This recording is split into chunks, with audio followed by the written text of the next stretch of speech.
He didn't even hear the door open. That's what Elena would remember most. Not the lipstick on his collar, not the woman's dress pooled on the floor, not even the sounds she wished she could unhear. What she remembered was that Kong Min-jun didn't even hear the door open. He was too busy, too gone, too far into a life he had apparently been living without her. She was holding a pregnancy test in one hand and the tiniest pair of baby shoes she had ever seen in the other. She had rehearsed what she was going to say 17 times on the elevator ride up. And now she couldn't speak at all. If you have ever stood in a doorway holding the best news of your life while the world collapsed in front of you, stay with me. Because this story is not just about betrayal. It's about what a woman builds from the wreckage, and it will change the way you think about forgiveness forever. Before we go any further, if this is your first time here, please subscribe and hit the bell so you never miss a story like this one. Drop your city or country in the comments right now. I want to see how far this story travels, and if it moves you, leave a like. It means more than you know. Elena Brooks was not the kind of woman who cried in public. She had learned that early. Not from wisdom, but from necessity. She grew up in a household where tears were treated like weakness, where her mother moved through grief the way most people move through traffic, efficiently and without stopping.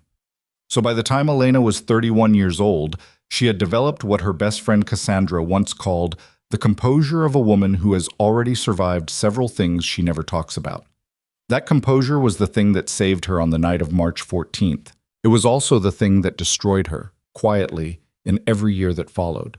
She had planned the evening down to the last detail. The hotel, the Grand Sejong, 42nd floor, the suite she had booked herself as a surprise, had been chosen because it was where they had stayed on their first anniversary. Min-jun had ordered room service at 2 in the morning that night because Elena had been too nervous to eat dinner. He'd remembered she liked the mushroom soup. He'd remembered without being asked. That was the version of him she had been thinking about when she bought the baby shoes. They were white. Soft leather, barely 2 inches long, tied with a ribbon she had retied 3 times in the car because her hands wouldn't stop shaking from happiness. She had also brought a card, handwritten, because Elena believed that some things deserve to exist in your own handwriting, not in a font selected from a drop-down menu. She had written it sitting at her drafting table at midnight, surrounded by blueprints and coffee cups, pressing hard enough with the pen that you could feel the words on the back of the paper. We're going to be 3. I found out this morning. I've been waiting all day to tell you, and somehow this still doesn't feel real. I love you. I love who you already are to me, and I can't wait to see who we become. She had reread it 4 times in the elevator. She had the pregnancy test in her coat pocket, the shoes in one hand, the card tucked under her arm.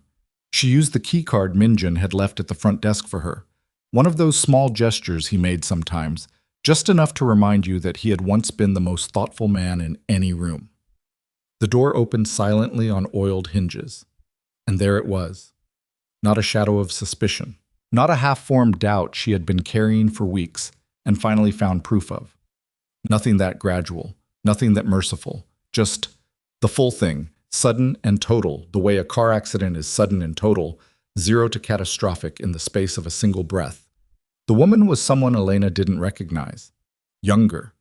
Laughing at something he had just said, that particular kind of laugh that lives only in the early, electric part of something new. And Min-jun, her husband, the man who had remembered the mushroom soup, the man who kissed her forehead every morning, even on the days they were fighting. Min-jun was not a man in the middle of a mistake. He looked comfortable. That was the detail that broke something fundamental in Elena's chest. Not guilt, not panic, not the body language of a man caught doing something he knew was wrong. Comfortable.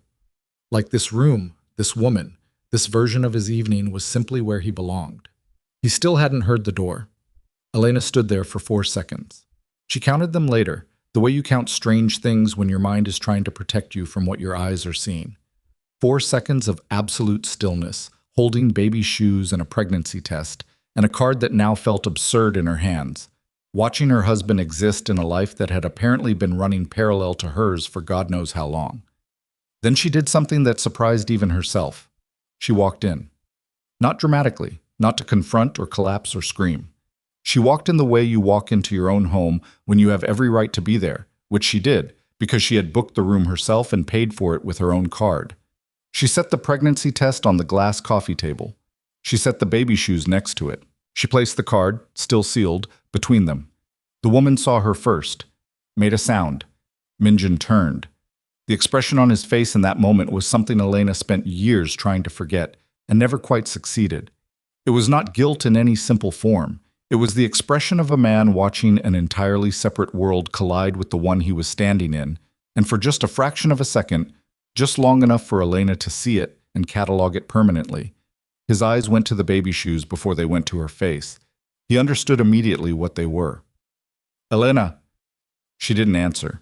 She reached down, removed her wedding ring, a ring she had worn for 4 years, a ring that had left a small pale line around her finger.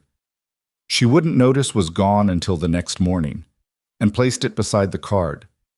Then she looked at him, not with rage, not with tears, with the particular kind of quiet that exists on the other side of something irreversible. "I was going to surprise you," she said. Her voice was steady. Cassandra would have marveled at it. She turned and walked back to the door. "Elena, wait, Elena!" She was already in the hallway, already pressing the elevator button, already holding herself together with every tool her entire childhood had given her, the stillness, the composure, the deeply learned ability to not fall apart in front of anyone. The elevator arrived in 11 seconds. She rode it down to the lobby, walked through the revolving door, and stood on the street in the March night air, and it was only then, only when she was completely alone and the cold hit her face, that she allowed one single thing. She pressed her hand flat against her stomach. Just that. Just her hand against the small, invisible, barely there life that nobody else in the world knew about yet.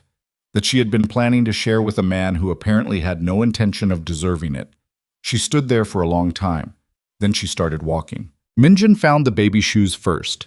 He crossed the room in 5 steps after Elena disappeared, the other woman already forgotten, his brain trying to process the sequence of objects on the coffee table, the way you try to process words in a language you almost speak but not quite.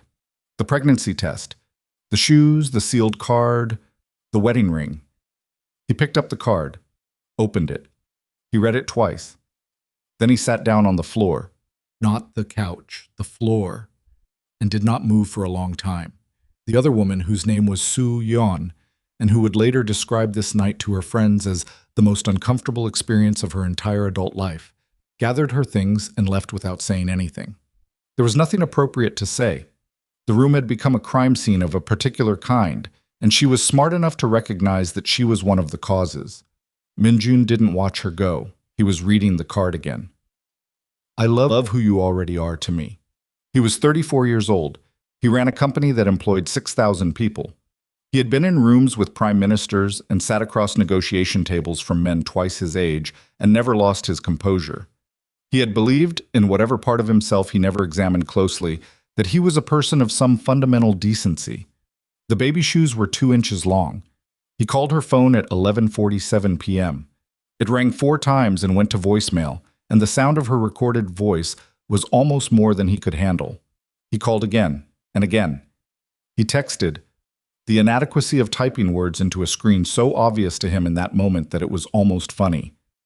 "Elena, please, I need to talk to you. Please call me back." The words looked pathetic. They were pathetic, but he sent them anyway, 5, 6, 7 times, because doing something felt necessary even when the something was useless. He drove to their apartment at midnight. Her car was not in the parking garage. He went upstairs. Her key was on the kitchen counter, not thrown, not dramatic, just placed. She had thought even about that. How to leave without leaving a mess for someone else to clean up. He stood in the kitchen for a long time looking at the key, and then he noticed that the closet in the bedroom was open and 3 things were gone. Her overnight bag, her grandmother's jewelry box, and the small framed photograph she kept on the nightstand. The one from the trip they took to Jeju the first year they were together, where she was laughing at something off camera, and Minjun always pretended not to remember what he had said to make her laugh like that, though he remembered perfectly. She had taken only what mattered. She had not taken anything that was replaceable. He called Cassandra at 12:30 a.m. Cassandra, who had known Elena since they were both 22 and struggling through their first jobs in Seoul, who had stood beside Elena at their wedding, and who answered the phone after 2 rings in the voice of someone who had been awake. "Where is she?" Minjun said. Not a question, a demand, and he knew it was a demand, and he knew even as he said it that it was exactly the wrong approach. She called me, Cassandra said. I'm not telling you where she is. She's pregnant. A silence that told him Cassandra already knew. She told you, he said. She needed someone to know, Cassandra said, since you were busy. He deserved that. He absorbed it. I need to talk to her. Cassandra, I need you to tell me she doesn't want to talk to you tonight. She's pregnant. She's alone. I need to know she's safe. She's safe. And then after a pause, she's not someone who needs you to rescue her. She never was. You just forgot that somewhere along the way. The line went quiet for a moment. Tell her to call me, Minjun said. Please, just tell her I'll do anything. I'll tell her, Cassandra said. She did not sound optimistic. Elena was at a budget hotel 15 minutes from the airport. Not because she was running. She told herself it wasn't running. She had needed a room for the night because going back to the apartment felt impossible, and Cassandra's place was on the other side of the city. And she was very tired in the particular way that follows emotional violence, the kind of tired that lives behind your eyes and in your shoulders and makes the idea of any further human contact feel genuinely unbearable. She sat on the edge of the bed. She still had the receipt from the baby shoes in her coat pocket. 14,001. She had agonized over the color, white or the yellow ones with the small duck on the toe, for 20 minutes in the store while a patient sales clerk waited and pretended not to notice that Elena's eyes were shining. She held the receipt for a while. Then she lay down, still in her coat, and pressed her hands against her stomach again, and talked quietly to the person inside her the way she would come to do many thousands of times in the following years, in hospital waiting rooms and grocery store parking lots, and on park benches in a country on the other side of the world. It's going to be okay, she said. I don't know how yet, but it's going to be okay. She did not entirely believe it, but she said it anyway, because someone needed to. The search began the next morning. Minjun's resources were considerable. He was the CEO of Kong Industries, a technology and infrastructure conglomerate with offices in 7 countries. And he had the kind of network that included people who could answer questions other people couldn't ask. He called in favors from 3 different directions simultaneously. He put his assistant on it, a fiercely competent woman named Park Ji-hae, who had never once judged him for anything and was clearly judging him now based on the careful neutrality of her expression. Elena had not used her credit card since the previous evening. Her phone was off or destroyed. She had not appeared at any of the airports, Seoul, Gimpo, Incheon, under her own name in the 72 hours following that night. She had, essentially, evaporated. Minjun drove to her architecture firm on the 3rd day and stood outside the glass doors for 10 minutes before going in, preparing something to say, revising it, discarding it. The receptionist told him Ms. Brooks had submitted her resignation that morning, effective immediately. No forwarding address. He stood in the street outside and understood for the first time the actual scale of what he had done. She hadn't just left a marriage. She had left an entire life. Her job, her city, her name from the lease on the apartment they had shared, from the accounts, from everything. She had, with the kind of thoroughness that only comes from absolute clarity of purpose, ceased to be findable. A person who disappears that completely is not a person who wants to be found. He knew that. He spent 6 months looking anyway, because he couldn't not. Because every morning he went into his office and unlocked his desk drawer and looked at the pregnancy test. He had brought it from the hotel suite, had carried it out of that room in his jacket pocket like something sacred or incriminating or both, and thought about a child he had never met, who was somewhere in the world growing up without him. He hired investigators. Private, discreet, expensive. They found nothing. He called Cassandra every 2 weeks for 4 months until she stopped answering and sent him a single text message. She's alive. She's safe. She doesn't want to be found. Please respect that. I'm not going to keep answering these calls. He respected it. He stopped calling.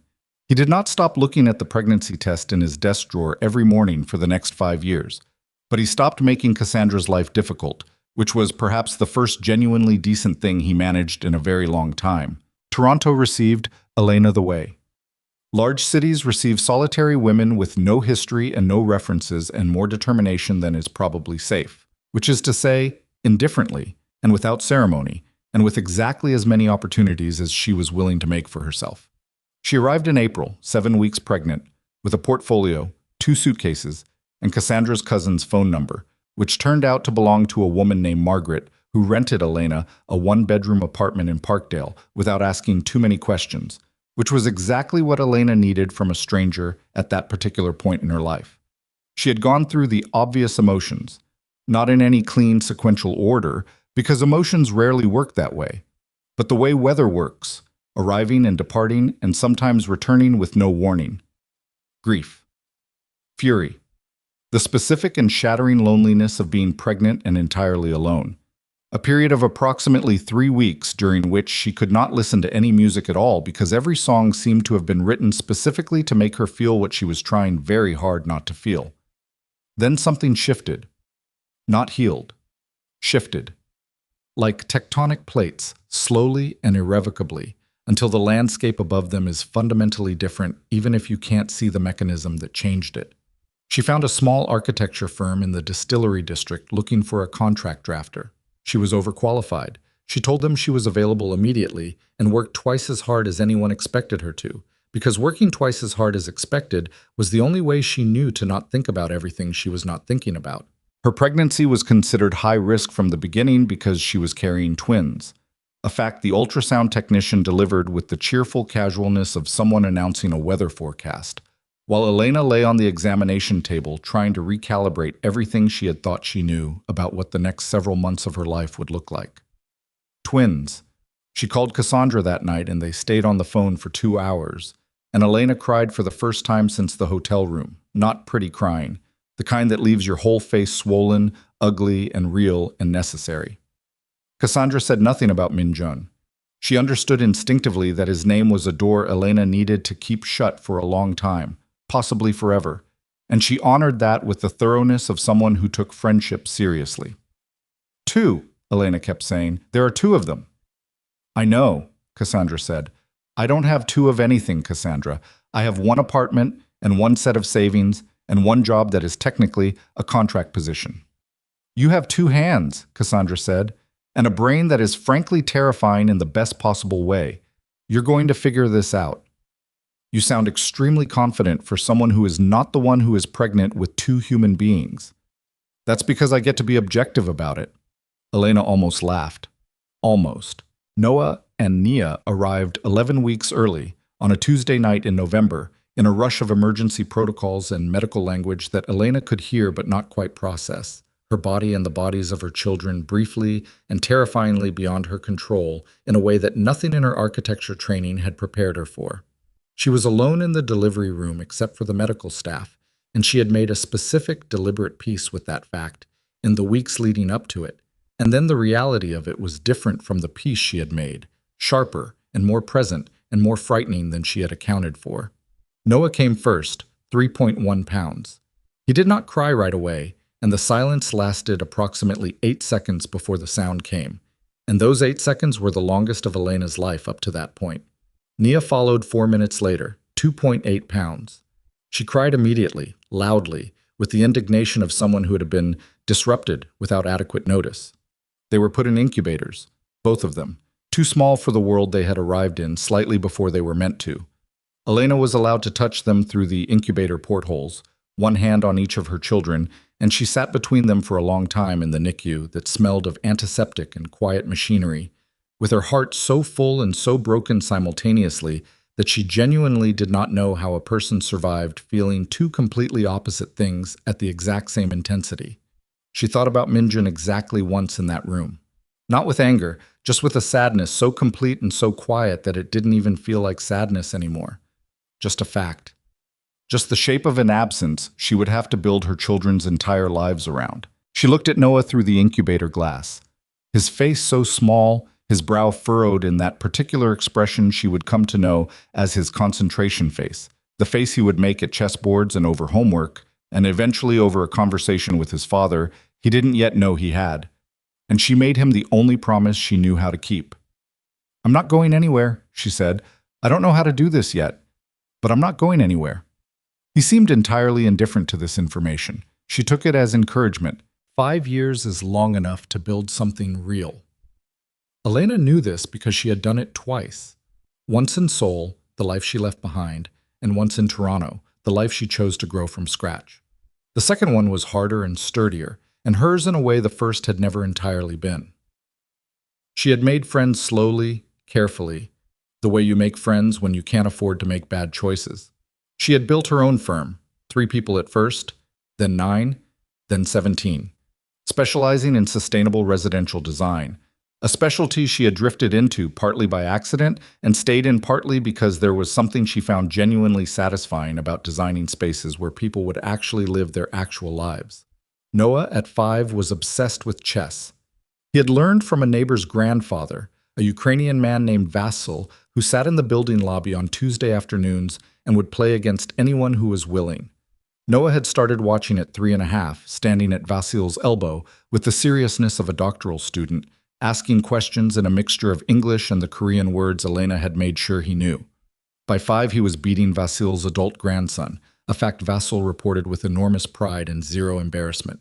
Nia, at 5, was interested in approximately 47 things simultaneously. She moved through the world like weather, filling every available space, changing the atmosphere of a room just by entering it. She painted everything. She sang while doing it. She once convinced the woman who ran the corner store 2 blocks away to let her decorate the front window with tempera paint for the holidays, a project that took 3 weekends and resulted in a mural that the local neighborhood blog photographed and called unexpectedly moving. Elena watched her children and felt something she had not expected to feel when she was alone in that NICU 5 years earlier: satisfaction. Not happiness in any simple or uncomplicated sense, because her life was not simple or uncomplicated, but something deeper and more durable than happiness. The feeling of having built something that mattered from materials that had no business becoming anything beautiful. She still had not told the twins about their father. They had asked, because children always ask.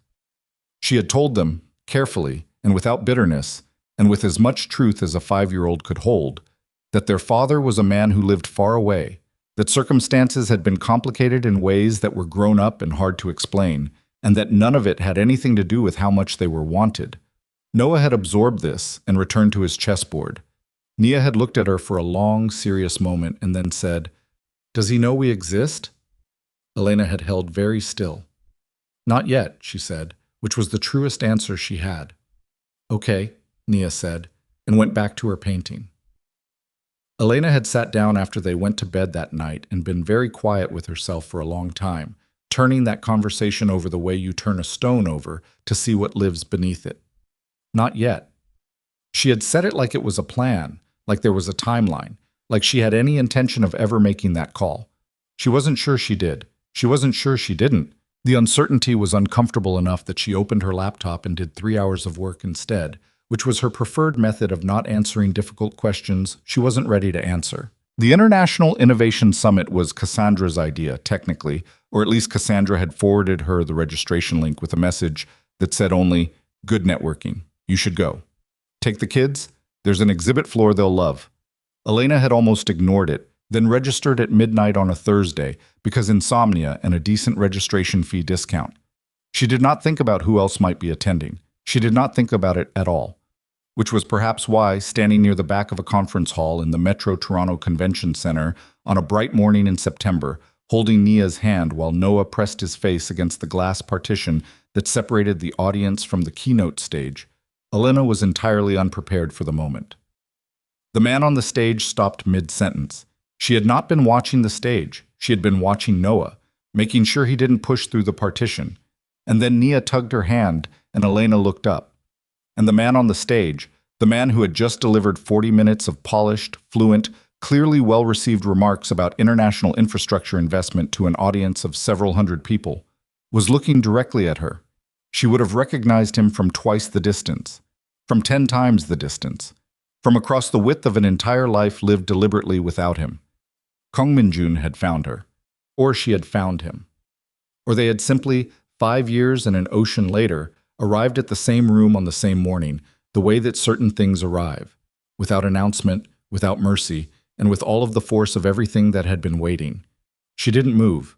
He didn't speak. For 3 seconds, in the middle of a conference hall full of people, in a city he should not have been in, and she had chosen specifically because he was not in it. They looked at each other across 5 years and 2 children and 1 hotel room and 1 pregnancy test and 1 wedding ring left on a glass table. And then Minjun's eyes moved, slowly, inevitably, to the children standing on either side of her. Noah, with his father's exact brow and his concentration face. Nia, with her father's eyes and Elena's inability to stand still. His microphone was still live. The entire room heard him stop breathing. The microphone picked up everything, not just the silence, the specific quality of it, the way it fell over a room full of several hundred professionals who had been perfectly content a moment ago, checking their phones and half listening and thinking about the lunch break, and then all at once were not doing any of those things because something had happened on the stage that nobody could name yet, but everybody could feel. Kong Min-jun had stopped mid-sentence, not paused, stopped. The sentence would never be finished. Whatever point he had been building toward about cross-border infrastructure investment dissolved completely, leaving behind only the unfinished architecture of a thought that no longer mattered. He was standing at the podium with his notes in front of him and a laser pointer in his right hand, and he was looking at the back of the room with an expression that did not belong in a conference hall. It belonged somewhere private, somewhere a camera crew had no business pointing. 3 people in the front row turned to see what he was looking at. Then 6 more. Then, in the particular way that crowd attention travels, like water finding a crack, most of the room. Elena felt it before she saw it. The slow rotation of faces. The shift in atmospheric pressure that happens when a large number of people suddenly focus their collective gaze on a single point, which happened to be the point where she was standing. She did not move. She was very good at not moving. Nia tugged her hand twice. "Mommy, that man stopped talking." "I know, baby." "Why did he stop?" Elena did not answer that. On the stage, Minjun set down the laser pointer. It made a small sound against the podium that the microphone caught and sent through the speakers. A tiny click that in the silence sounded enormous. He stepped back from the podium without explanation. The conference moderator, a sharp-faced woman in a red blazer who had been sitting in the wings, appeared at the edge of the stage with the expression of someone making real-time calculations about professional damage control. Minjun was not looking at her. He was not looking at anyone except the woman and 2 children at the back of the room. Noah had turned away from the glass partition. He was looking up at his mother with his serious, measuring expression, the one he had inherited from a man he had never met. His head tilted slightly the way it always tilted when he was processing something that didn't add up. "Mom," he said. "Do you know him?" Elena's hand tightened around Nia's. "Let's go get some water," she said. "But you didn't answer." "Noah." Her voice came out quieter and more controlled than she felt, which was the Brooks family specialty. "Water. Now." She turned to them toward the exit corridor. She did not run. Running would have been conspicuous, and Elena's instinct in every crisis was to be the least conspicuous person in the room, to move through disaster the way you move through a crowd, steadily, without drawing attention, without leaving a trail. She had been doing it for 5 years. She was very good at it. She had covered maybe 30 feet when she heard the stage door open behind her, and then footsteps, quicker than the ambient foot traffic, cutting through the shuffle and murmur of a room full of people who had just witnessed something they didn't entirely understand but were already composing into sentences for their group chats. "Elena." She kept walking. "Elena, please." The voice was the same. That was the thing nobody warned you about, the specific cruelty of a familiar voice from across years of silence. It didn't arrive like a stranger's. It arrived like something that had always been there, waiting in the frequency she thought she'd learned to stop hearing. She pushed through the corridor door. Minjun caught it before it closed. The corridor outside the main hall was the utilitarian kind, concrete floors and fluorescent light, a service passage between the grandeur of the conference rooms and the actual working machinery of the building. There was a water fountain and 2 folding chairs and a fire extinguisher, and no other people, because everyone else was still in the hall trying to figure out what had just happened on the keynote stage. Elena stopped walking. She turned around slowly. Kong Min-jun looked like money and like exhaustion simultaneously, which she supposed was what 5 years of running a major corporation did to a person. He was thinner in the face than she remembered. The suit was impeccable in the way that very expensive suits always are.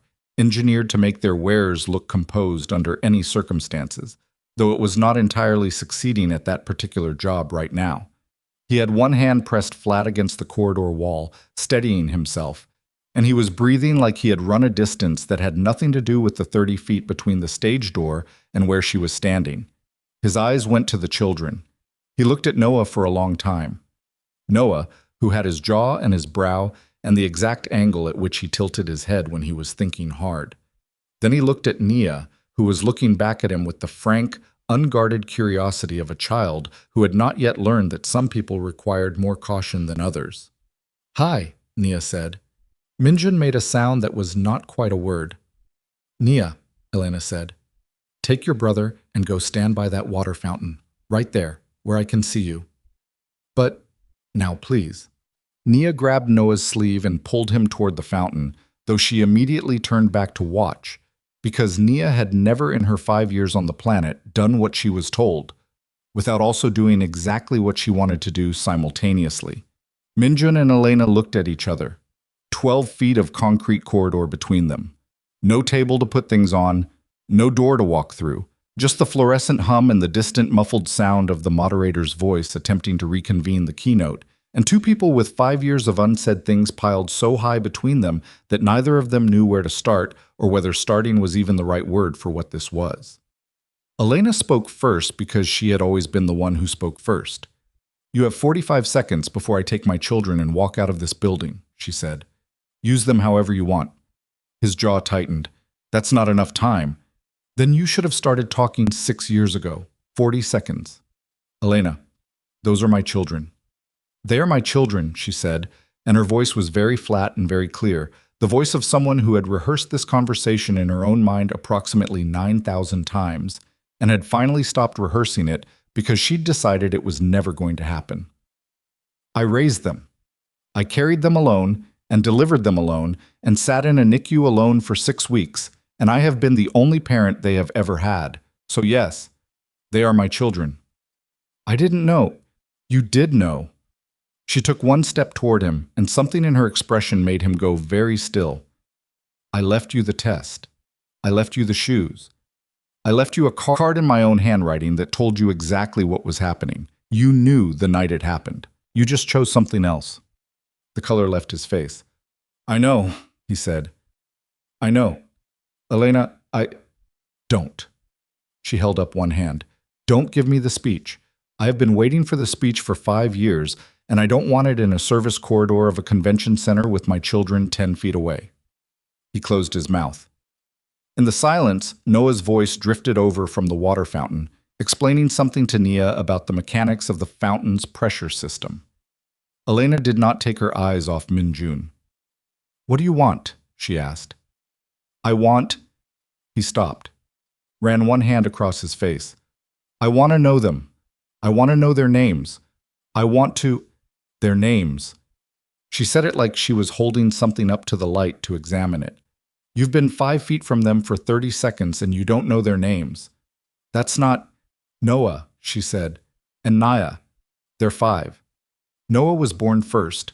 He weighed 3.1 pounds, and he didn't cry right away, and those 8 seconds were the worst 8 seconds of my life. Nia weighed 2.8, and she cried immediately. They were both in incubators for 6 weeks. I slept in a chair between them for the first 3 nights because the hospital had a policy about visiting hours that I chose to ignore. She was not telling him this for his benefit. She understood that.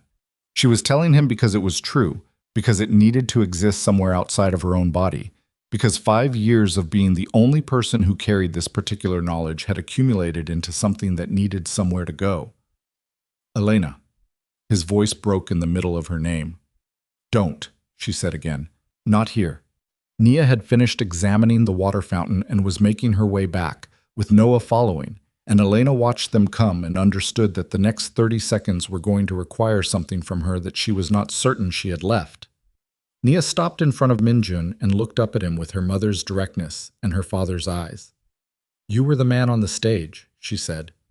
"Yes," he said. His voice was barely functional. "You stopped talking in the middle." "I did." "Why?" He looked at Elena. She gave him nothing. He was on his own with this one. "I saw your mother," he said, "and it surprised me." Nia considered this with the gravity of a 5-year-old weighing a logically insufficient explanation. "My teacher says you should always finish what you started." "Your teacher is right," Minjun said. Noah had not said anything. He was standing slightly behind his sister, which was unusual. Noah was not a child who stood behind anyone. And he was watching Minjun with an expression that Elena recognized with a shock so physical it almost moved her backward. She had seen that expression before. She had seen it every morning for 4 years in a different face, in a different person, in a life that felt increasingly like someone else's memory. The specific guarded assessment of someone who has been taught, not by anyone in particular, but by some accumulating weight of experience, to be careful before deciding to trust. Noah was 5 years old. He should not yet have the eyes of someone who had learned to be careful. She felt a grief so precise and so targeted that she had to breathe through it carefully, standing in a service corridor in Toronto, watching her son look at his father for the first time with those eyes. "We have to go," she said.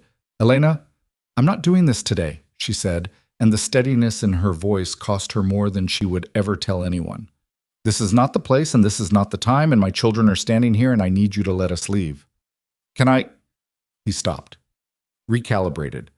She could see him doing it, pulling back from whatever he had been about to ask, understanding some fraction of why that approach was wrong. "Can I contact you? Is there a way I can reach you? I'm not asking for anything. I just need to know this doesn't end in a hallway." She looked at him for a long moment. "I'll think about it," she said.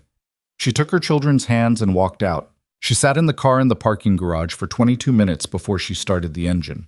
Nia fell asleep almost immediately in the back seat, the deep, uncomplicated sleep of a child who had found the morning interesting but not traumatic. Noah did not sleep. He sat with his seatbelt fastened correctly, looking out the window at the concrete wall of the parking structure, and after about 10 minutes he said without turning his head, "Is he our dad?" Elena's hands were on the steering wheel. She had not started the engine. "Why do you ask that?" she said. "Because he looked at us like we were something he lost," Noah said. She turned to look at her son. 5 years old, 3.1 pounds at birth, all that fury and fight compressed into a body that had needed 6 weeks in a machine to learn to breathe properly. And now here he was, sitting in a parking garage in downtown Toronto, articulating with quiet precision the exact thing that had happened in that corridor. He looked at us like we were something he lost. "Yes," Elena said. "He's your father." Noah absorbed this with the same stillness he brought to chess problems, and to Vasil's harder explanations, and to the times in the NICU. Not that he remembered, but she sometimes thought some cellular memory of careful stillness had formed in him during those weeks when stillness had been the only thing keeping him alive. "Why doesn't he live with us?" Noah said.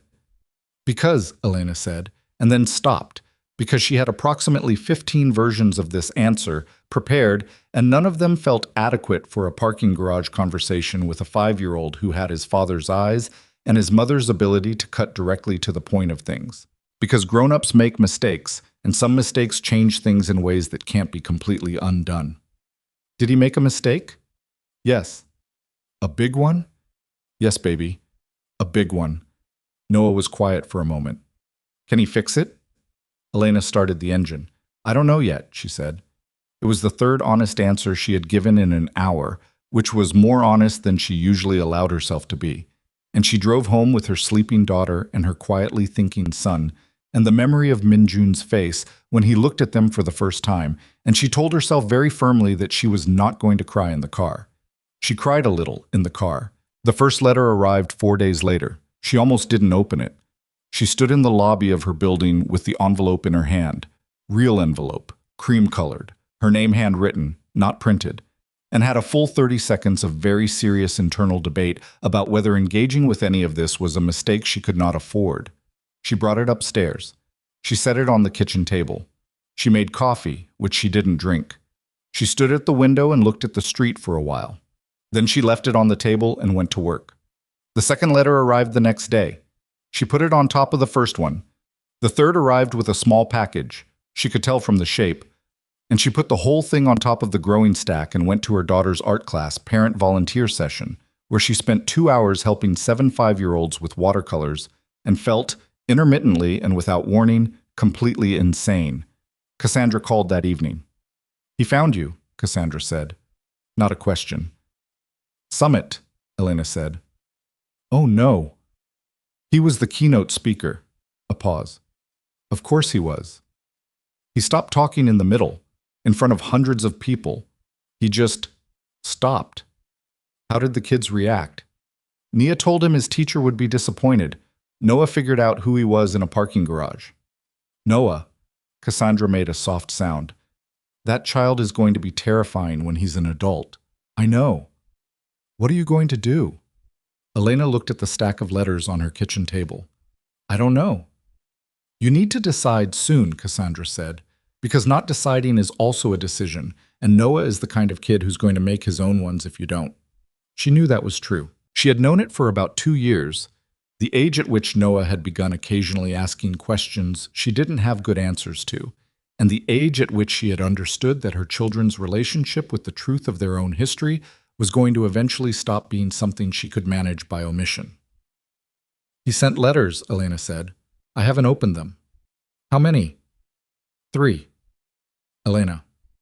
"I know." "Open one." "I said I know." She opened one that night after the kids were in bed. It was not what she had expected. She had expected what? Grand promises. Explanations. The kind of letter a man writes when he is trying to talk his way back into something. She had been prepared for that letter. She had a whole set of responses queued up for that letter. This was not that letter. It was 4 paragraphs. His handwriting was worse than she remembered, cramped and slightly slanted to the right, the handwriting of someone who spent more time on screens than paper. He wrote that he had spent 5 years looking and then stopped looking because Cassandra had told him Elena didn't want to be found, and he had tried to respect that, even though it was the hardest thing he had ever done. He wrote that he understood he deserved nothing, not forgiveness, not access, not even this letter being read. He wrote that he was not asking for a second chance because he understood that ship had sailed in a hotel room 6 years ago. He was asking only, and he acknowledged the only was doing a lot of heavy lifting, for the possibility that someday, if she believed he had earned it, he might know his children. The last paragraph was the shortest. "I have the pregnancy test. I've kept it in my desk for 5 years. I don't say that to guilt you. I say it because I want you to know that I never, for a single day, forgot what I lost. That doesn't change what I did. But I want you to know." Elena read it twice. Then she folded it and put it back in the envelope and sat at her kitchen table for a long time, feeling the specific and exhausting combination of emotions that arrives when someone does something unexpectedly right after you have spent years preparing for them to do everything wrong. She had not forgiven him. She was absolutely clear about that, the way you are sometimes clear about one single thing when everything else is murky and complicated and without clean edges. But she read the letter. The cafe was her choice. She picked it specifically because it was small and public and in her neighborhood, which meant she knew the staff, which meant she was not in any environment. Minjun controlled. She chose a table in the back corner with sightlines to the door. She arrived 8 minutes early. She ordered tea and then didn't drink it. Minjun arrived exactly on time. He looked like he had slept badly, which she found, against her better judgment, slightly reassuring. He sat down across from her and did not immediately speak, which she also noted because the Minjun she had been married to had rarely been able to let silence sit without filling it. "Thank you for coming," he said. "I'm here for 1 hour," she said. "I want to understand what you're asking for, and I want to say some things, and then I'm leaving. Are those terms acceptable?" "Yes." She wrapped her hands around her tea mug. "Say what you came to say." He looked down at the table for a moment, then up at her. "I need to tell you something first," he said. "Before I ask for anything. Something I should have said 6 years ago and 5 years ago and every day in between." She waited. "I knew," he said. "When you left, I knew immediately what the shoes meant and the test. I called you that night not because I didn't understand, but because I understood completely, and I was terrified." He was holding himself very carefully, the way people hold themselves when they know that falling apart is not an option, but the effort of not doing so is visible. "I told myself the searching meant I was doing something, but the truth was that I searched just long enough to manage my own guilt, and then I stopped. And I let myself believe you didn't want to be found. Because believing that was easier than believing the truth, which was that I didn't deserve to find you. Elena looked at him steadily. And the truth, he continued, is that I was in that room with her because I was scared. Our life was getting real, and I was scared of it, and instead of telling you that I did the worst possible version of handling fear. His voice dropped. I know that doesn't explain it. I'm not offering it as an explanation. I'm offering it because I've spent 6 years understanding it, and I thought you deserved to know that I understand it. Understanding it doesn't give me those years back, Elena said. No, it doesn't. It doesn't give Noah and Nia those years back either. I know. Say their names, she said. He blinked. What?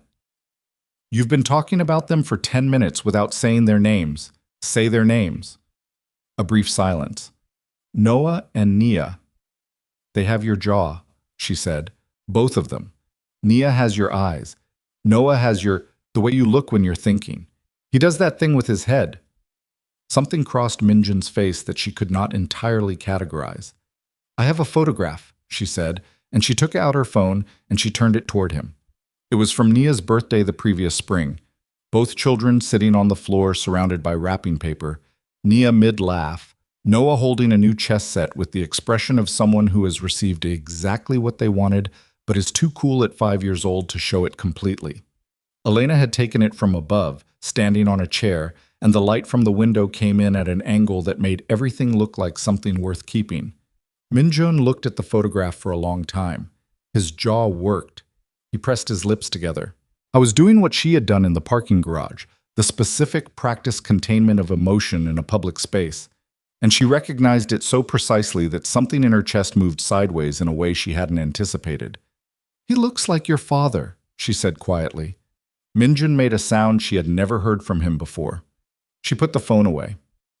Here's what I'm prepared to offer, she said, and these are not negotiating points. These are conditions. She set both hands flat on the table.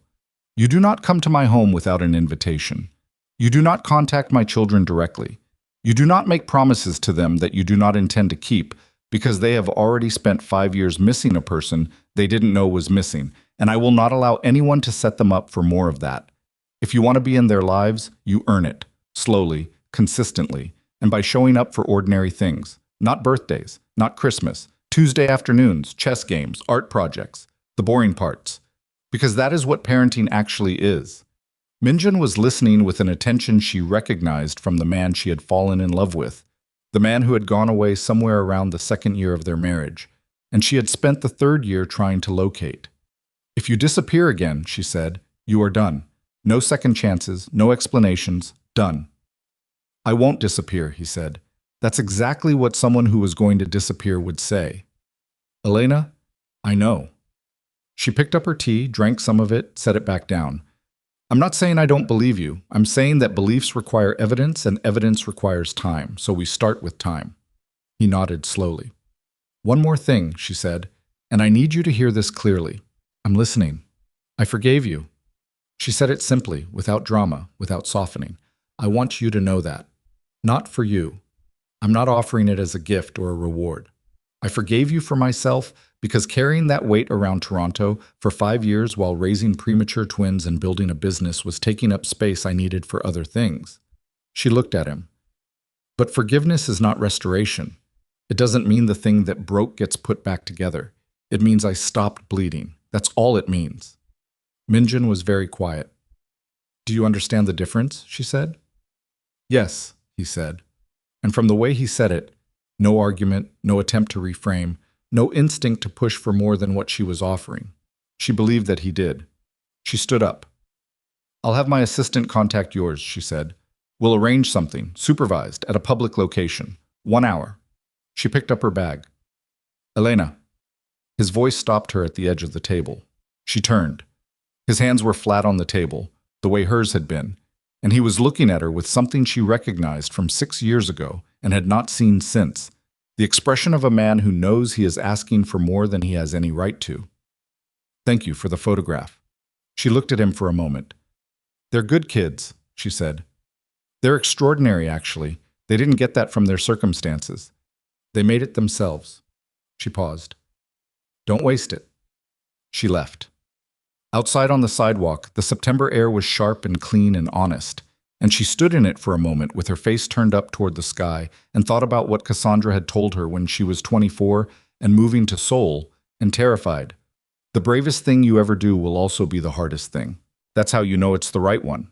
She had no idea if this was right. She had no idea if she was about to let a man she had every reason to protect herself from back into the edges of her children's lives.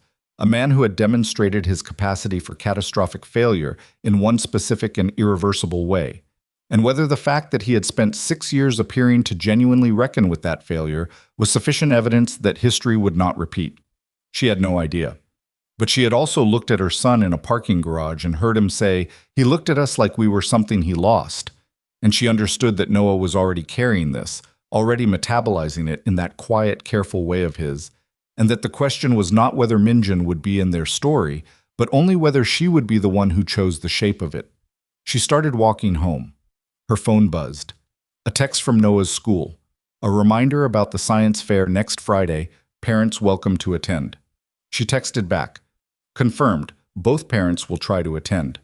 Then she stared at what she had written. Both parents.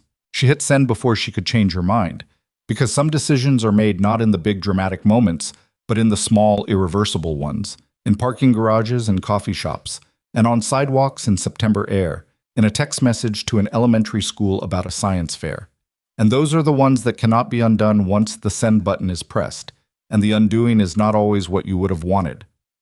The science fair was held in the school gymnasium on a Friday afternoon in late September, and it smelled the way all school gymnasiums smell, like floor wax and old rubber, and the particular institutional optimism of a building designed to make children believe the world is comprehensible and fair.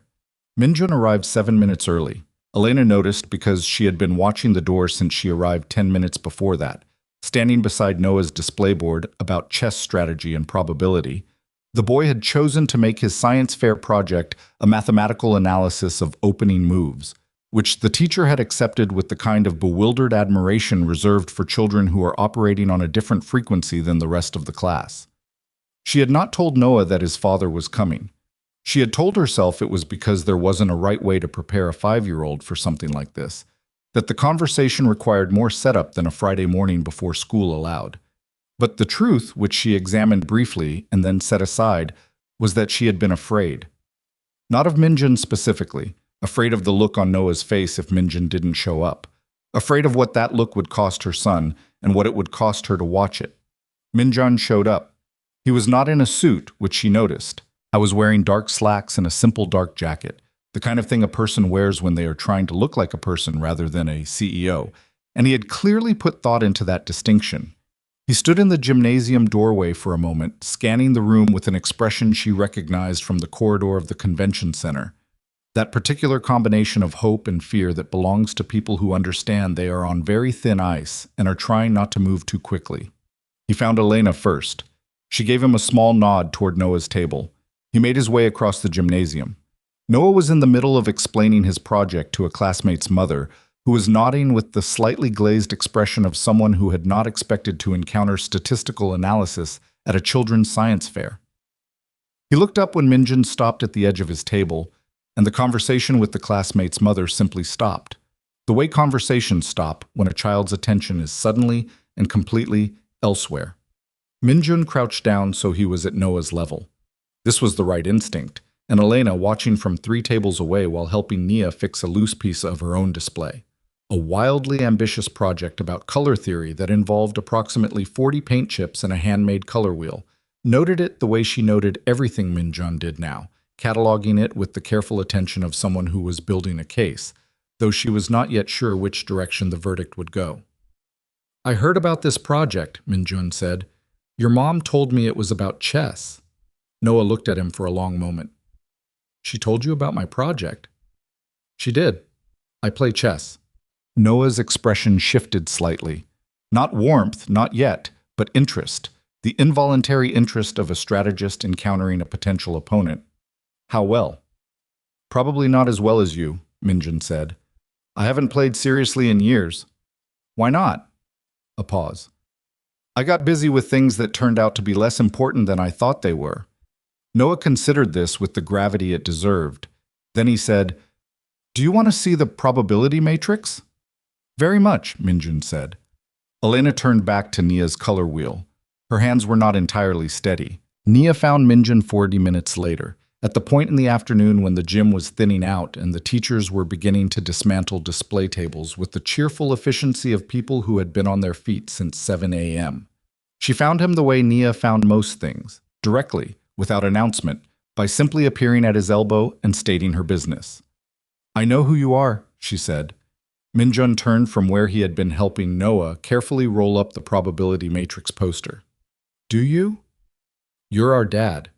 The word landed in the gymnasium the way words sometimes do, with a weight that has nothing to do with its size. One syllable, one word. Minjun's face did something complicated and irreversible. Yes, he said. Nia absorbed this. She had her arms crossed, which was her thinking posture, a habit she had developed at around age 3 and showed no signs of outgrowing. Why didn't you come before? There it was. Elena, who had been pretending to organize Nia's paint chips into a bag while monitoring this entire exchange with every available nerve, went very still. Minjun looked at his daughter for a moment. Then he said, I made a very bad mistake, and then I didn't try hard enough to fix it, and by the time I understood how bad the mistake was, your mom had built a life for you that was good, and I didn't know how to get back in without making things worse. Nia thought about this. That's a lot of words, she said. Noah says when people use a lot of words to explain something simple, it means they're embarrassed about the simple thing. Minjun almost smiled. Noah is right. So what's the simple thing? I wasn't there when I should have been, he said, and I'm sorry. Nia looked at him with her father's eyes and her mother's ability to weigh the truth of a thing without flinching. Then she said, okay, and went to find her paint chips. Noah, who had been listening to this entire exchange while meticulously rolling his poster, said nothing. He finished rolling the poster, secured it with a rubber band, and stood up. Are you coming to my chess club? He asked Minjun. Minjun blinked. When is it? Tuesdays, 4 o'clock. He looked at Elena across the table. She gave him nothing, again. This was between him and Noah. I'll be there Tuesday, Minjun said. Noah nodded once, the nod of someone filing information under pending verification, and picked up his poster and walked toward the exit. Elena gathered Nia's things. She walked past Minjun without stopping and said, quietly, without looking at him, Tuesday. Don't be late. I won't be, he said. She believed him slightly more than she had the week before. That was how it started. It was not late on Tuesday.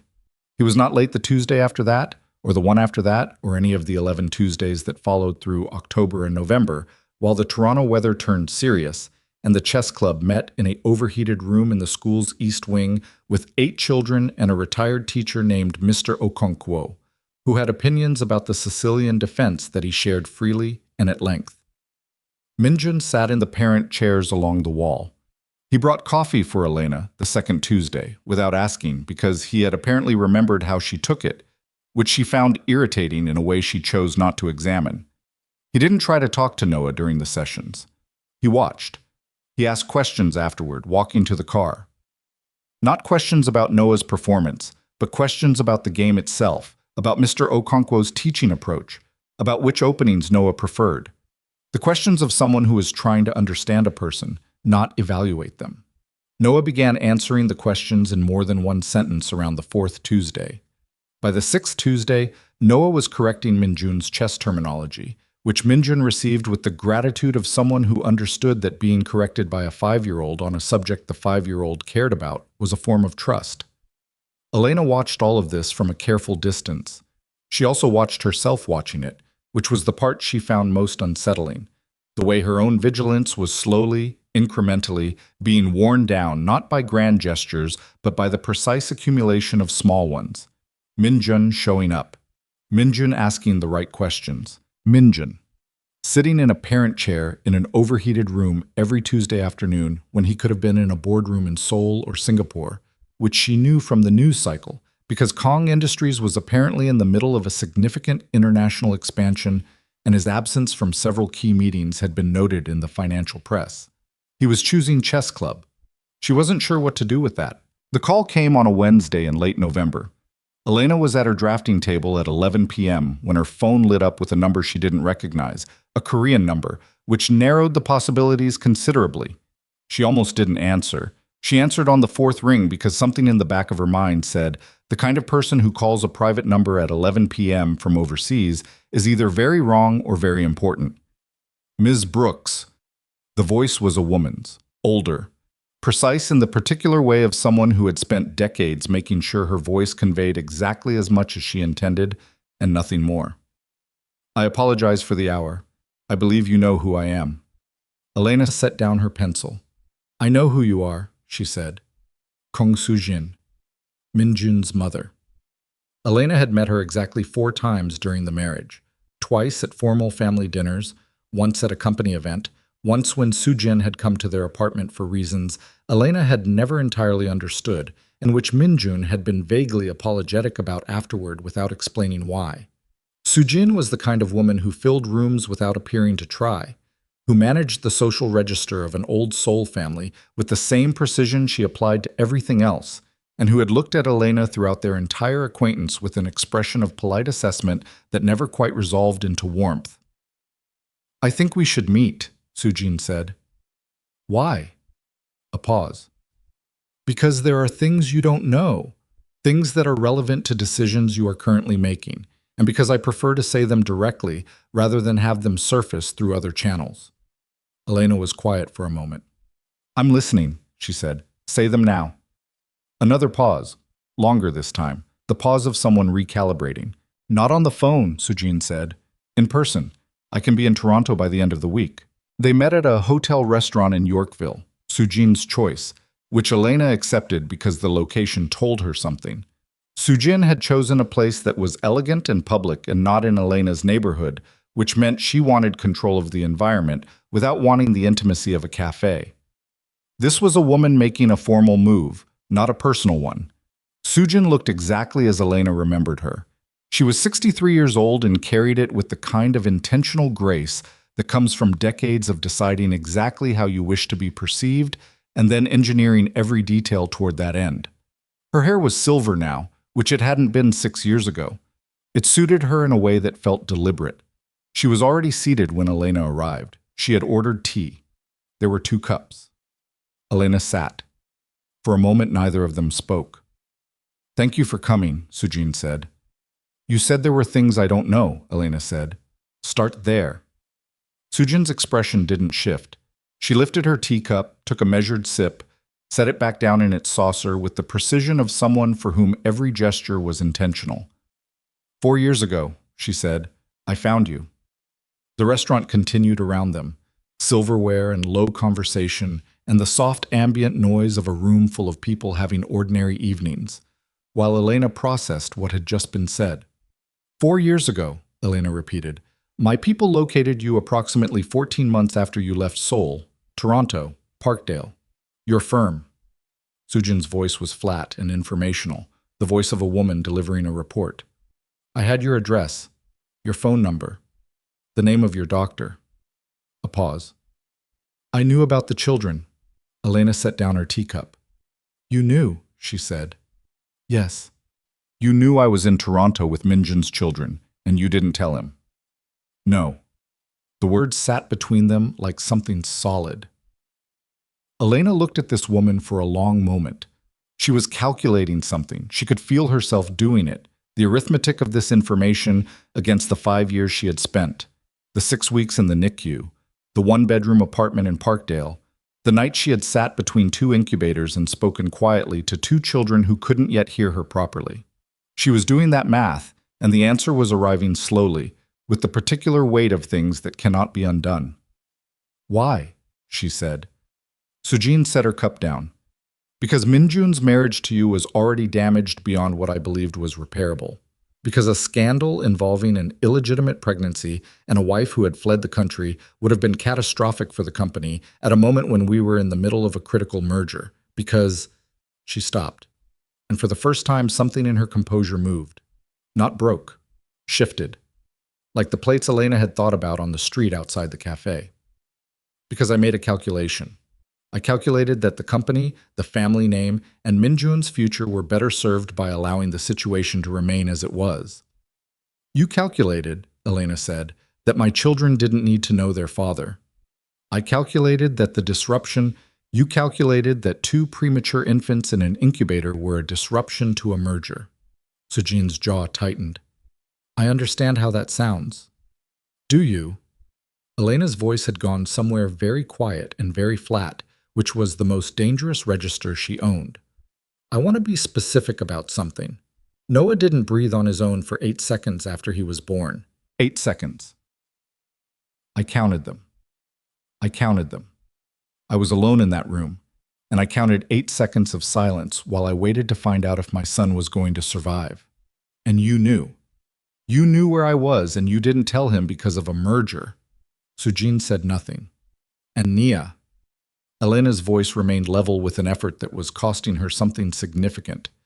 Nia was 2.8 pounds. I could hold her entire body in one hand. I held her in one hand for 6 weeks because the nurses said skin contact helped their development, and I held both of them, one in each hand, for as long as they would let me every day, because there was nobody else. She stopped. And you knew.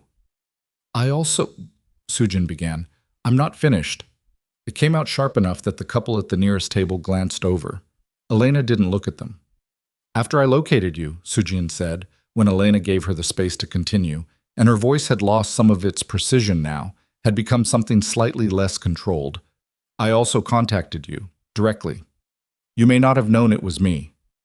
Elena went very still. A letter, Sujin said. 14 months after you left. Unsigned, but with specific information about Kong Industries' legal reach, advising you that any attempt to file for child support or make public claims regarding paternity would result in legal action that would be costly. For you. The restaurant noise continued.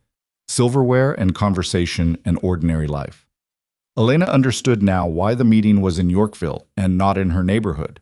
This was not a confession. This was a controlled detonation. The kind of information released on your own terms specifically because you know it is about to surface through other means. Who found out? Elena said. Sujin looked at her. You wouldn't be here volunteering this if it weren't about to come out another way, Elena said. Who found out? A long pause.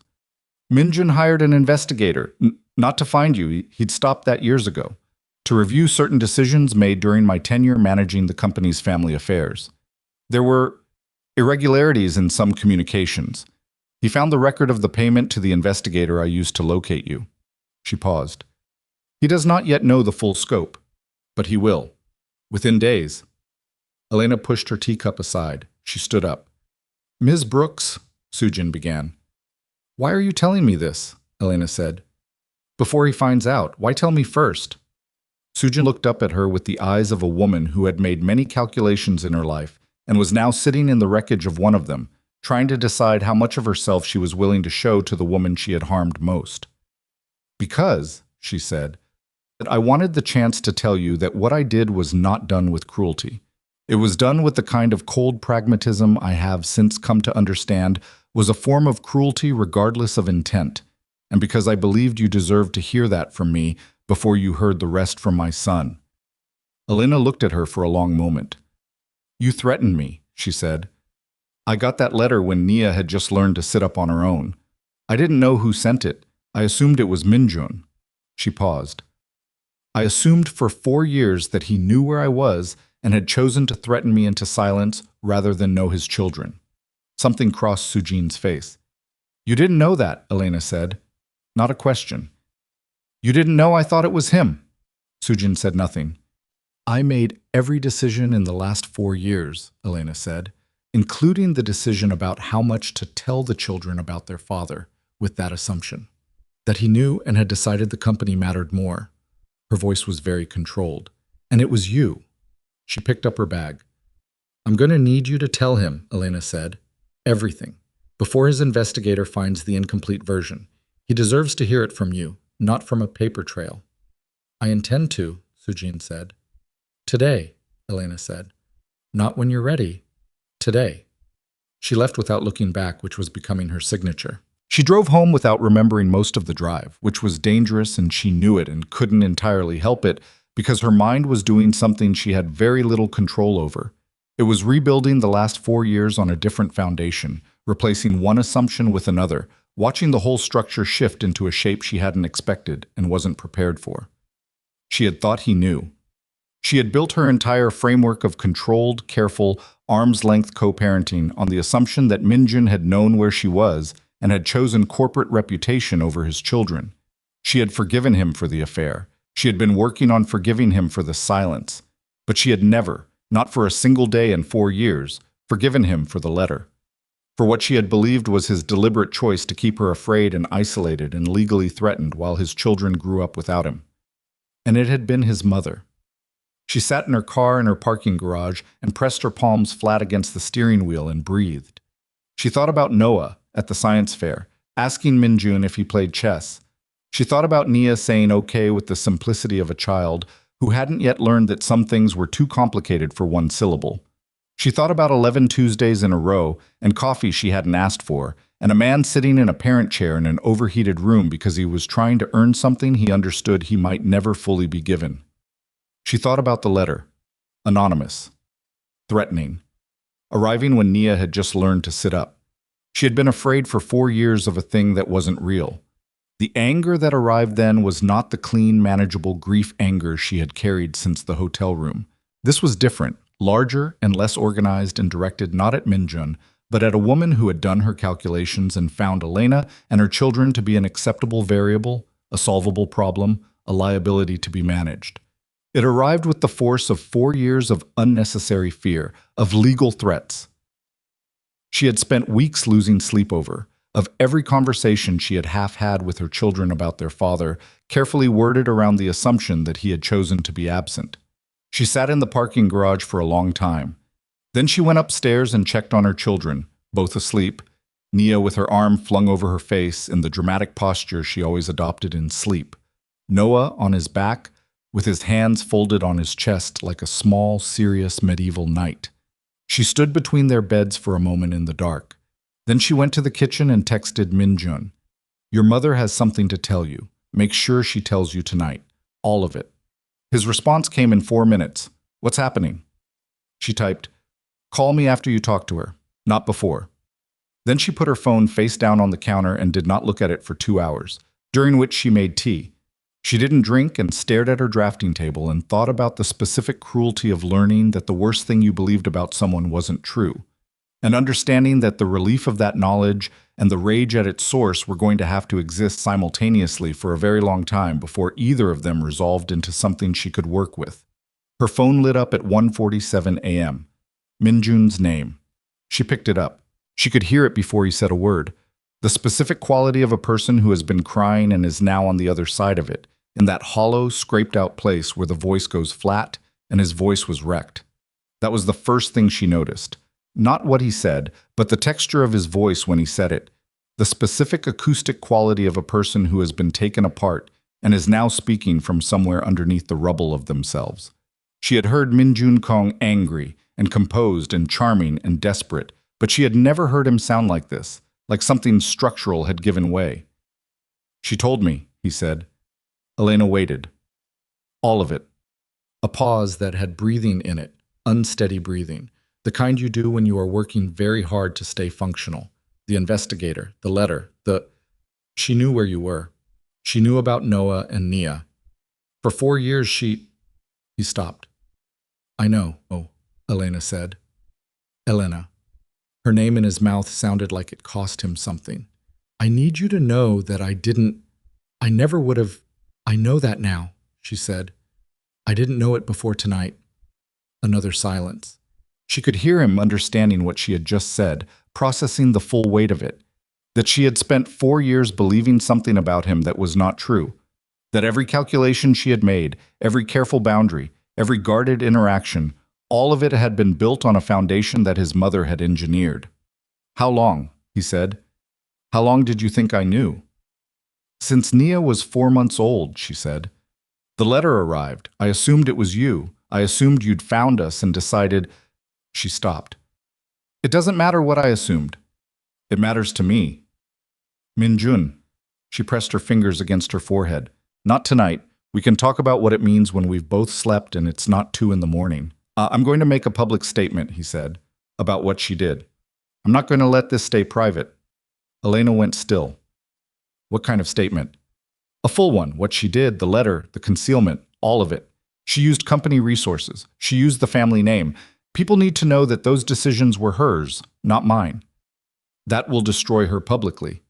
Yes, she absorbed that. Minjun, she stole 4 years, he said, and the flatness of his voice when he said it was more frightening than shouting would have been. From me, from you, from Noah and Nia. Those are years we cannot get back. I will not protect her reputation at the cost of the truth. Elena sat with that for a moment. Your company will take damage. Yes. Board members will question your judgment. The press will run it for weeks. Yes. No hesitation, not even a breath between her statement and his. Are you sure? She said. Are you going to try to talk me out of it? She thought about that. She thought about Nia, 4 months old in a second-hand crib, and an unsigned letter on her kitchen table, and the specific cold fear she had felt reading it. The fear of a woman alone in a foreign country with 2 premature infants and no resources for a legal fight against one of Korea's largest corporations. She thought about the 4 years she had spent making every decision about her children's relationship with their father through the lens of believing he had made that choice deliberately. No, she said. I'm not going to talk you out of it. He exhaled, long and unsteady. Try to sleep, she said. I don't think that's... Try anyway, she said. We'll deal with the rest tomorrow. She put the phone down. She sat in her kitchen in the dark for a long time, and she thought about the particular kind of exhaustion that comes not from physical effort, but from the sustained work of holding a complicated truth, the truth that Minjun had done real and irreversible damage on the night in the hotel room, and that his mother had done a separate and in some ways more calculated damage in the 4 years that followed, and that these 2 truths existed simultaneously and neither one erased the other, and that she was going to have to find a way to hold both of them without letting either one of them become the whole story. She went to bed at 3 a.m. She did not sleep until nearly 5. The statement went out at 9 o'clock on a Thursday morning, routed through Kong Industries' official communications channel, under Minjun's name and his signature. Elena read it on her phone while Noah ate breakfast across the table from her, his spoon moving in methodical circles through his cereal while he explained something about a chess problem he'd been working through in his head. The statement was 2 pages. It was precise and thorough and contained no equivocation.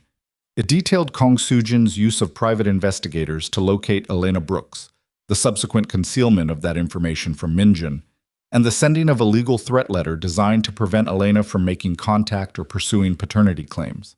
It named dates. It named amounts paid to the investigator. It stated clearly that these actions had been taken without Minjun's knowledge or consent, and that he was taking full personal responsibility for the consequences of his own actions in the marriage, specifically the infidelity, while making equally clear that the concealment of his children's existence and the legal intimidation of their mother were his mother's decisions alone. The last paragraph stated that Kong Soo-jin had resigned from all formal roles within Kong Industries effective immediately, and that Minjun would be restructuring the company's family governance protocols. By 10 o'clock, it was on 3 major Korean news sites. By noon, it was international. Elena's phone began ringing at 10:30 with numbers she didn't recognize, which she declined methodically while sitting in a meeting with 2 clients who had the grace to pretend they hadn't noticed. Her assistant forwarded 14 media inquiry emails by the time lunch ended. A reporter somehow got the office's main line and asked the receptionist for a comment from Ms. Brooks, which the receptionist declined with admirable composure, and then came into Elena's office and said, "I think you're in the news," with the understatement of someone who had worked with Elena long enough to model her tone. "I know," Elena said. "Thank you. Hold everything." She called Cassandra. "I already saw it," Cassandra said before Elena could speak. "Half of Seoul is talking about it. Are you okay?" "I think so." "The kids?" "They don't know yet. They're at school." "What do you need?" Elena looked out her office window at the street below, where Toronto was conducting its ordinary November business, without any awareness of or interest in the fact that a man on the other side of the world had just publicly demolished his family's reputation to tell the truth about what had been done to her. "I don't know yet," she said. "I'll call you later." She hung up. Then she texted Minjun. "Statement is everywhere. Are you handling it?" His response came in 2 minutes. "Handling it.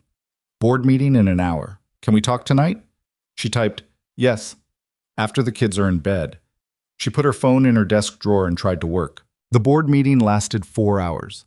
She knew this because Minjun's assistant, a different one now, not Park Jihi who had left Kong Industries 3 years earlier, sent a text to Elena's number at the 5-hour mark that simply said, "Mr. Kong asked me to let you know the meeting is running long.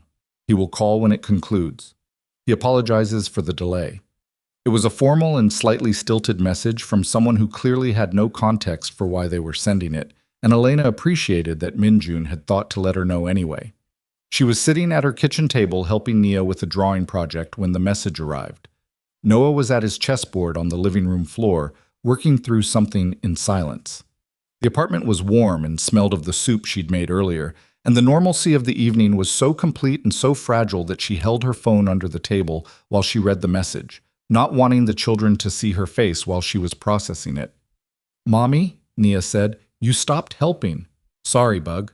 She set the phone down. "What color is the sky doing now?" Nia examined her drawing with the critical eye of a 5-year-old who knew exactly what she wanted and was not entirely sure she'd achieved it. "It's supposed to be that color before it rains. You know the one." "Slate gray," Elena said. "That one. Do we have that?" They did not have slate gray. They had approximately 40 other colors, a fact that led to a 15-minute mixing experiment during which Nia produced something close to slate gray and something else that was entirely unclassifiable and which she declared was better than slate gray and would be the actual sky color in her drawing. Noah, from the floor, "Skies aren't that color." "This sky is," Nia said. Noah considered this. "Okay," he said, with the philosophical adaptability of someone who had learned that arguing with Nia about creative choices was a losing proposition. Elena watched them. She thought, "They are going to be all right. They have been all right. Whatever happens in the next month or the next year, these two specific people have already demonstrated beyond any reasonable doubt that they are capable of being all right." She held on to that thought for the rest of the evening, like it was something with handles. Minjun called at 9:47. "How bad?" she said. "3 board members want an emergency governance review," he said. His voice was steadier than the night before, the voice of someone who had spent 4 hours in a room being interrogated and had not broken. "2 want my resignation." "Are you going to resign?" "No."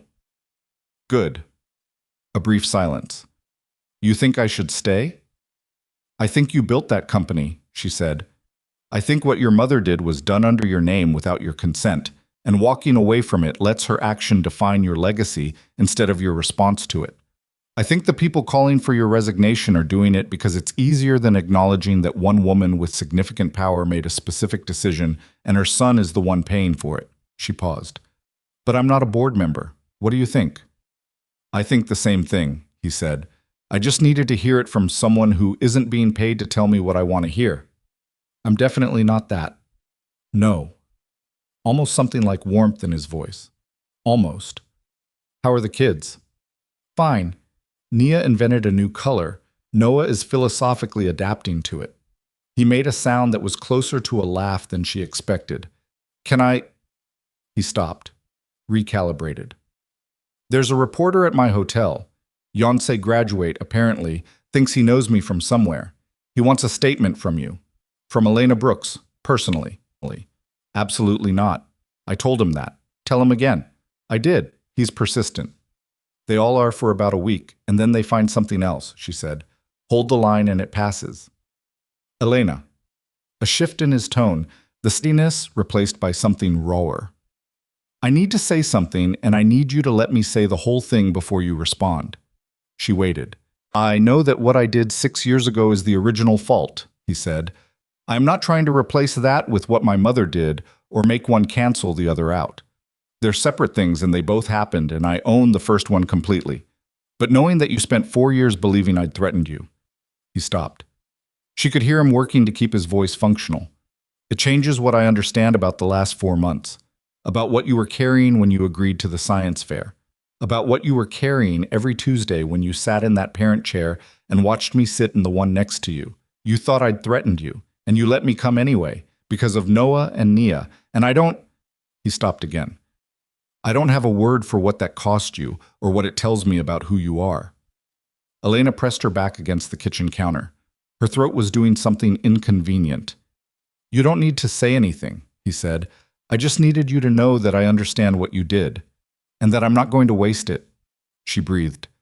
Okay, she said, because it was the word Nia had used, and sometimes one syllable was the truest answer available. The press cycle ran for 9 days. Elena counted them, not because she was watching, but because it was impossible not to notice the temperature of things.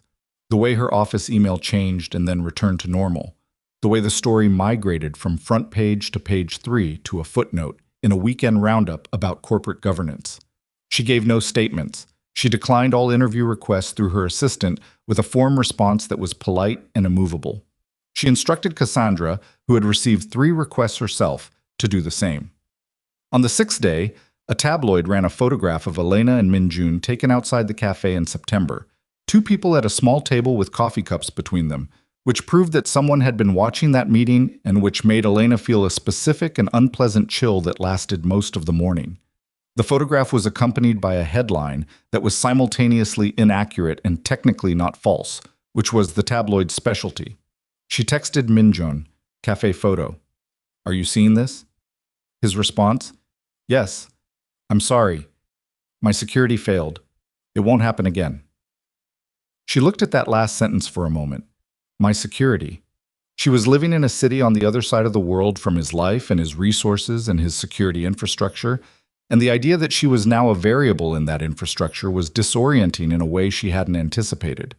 She called her own lawyer that afternoon, a woman named Ruth Adeyemi, who had handled Elena's business incorporation and 2 commercial lease agreements, and who listened to the situation with the focused attention of someone who was already several steps ahead.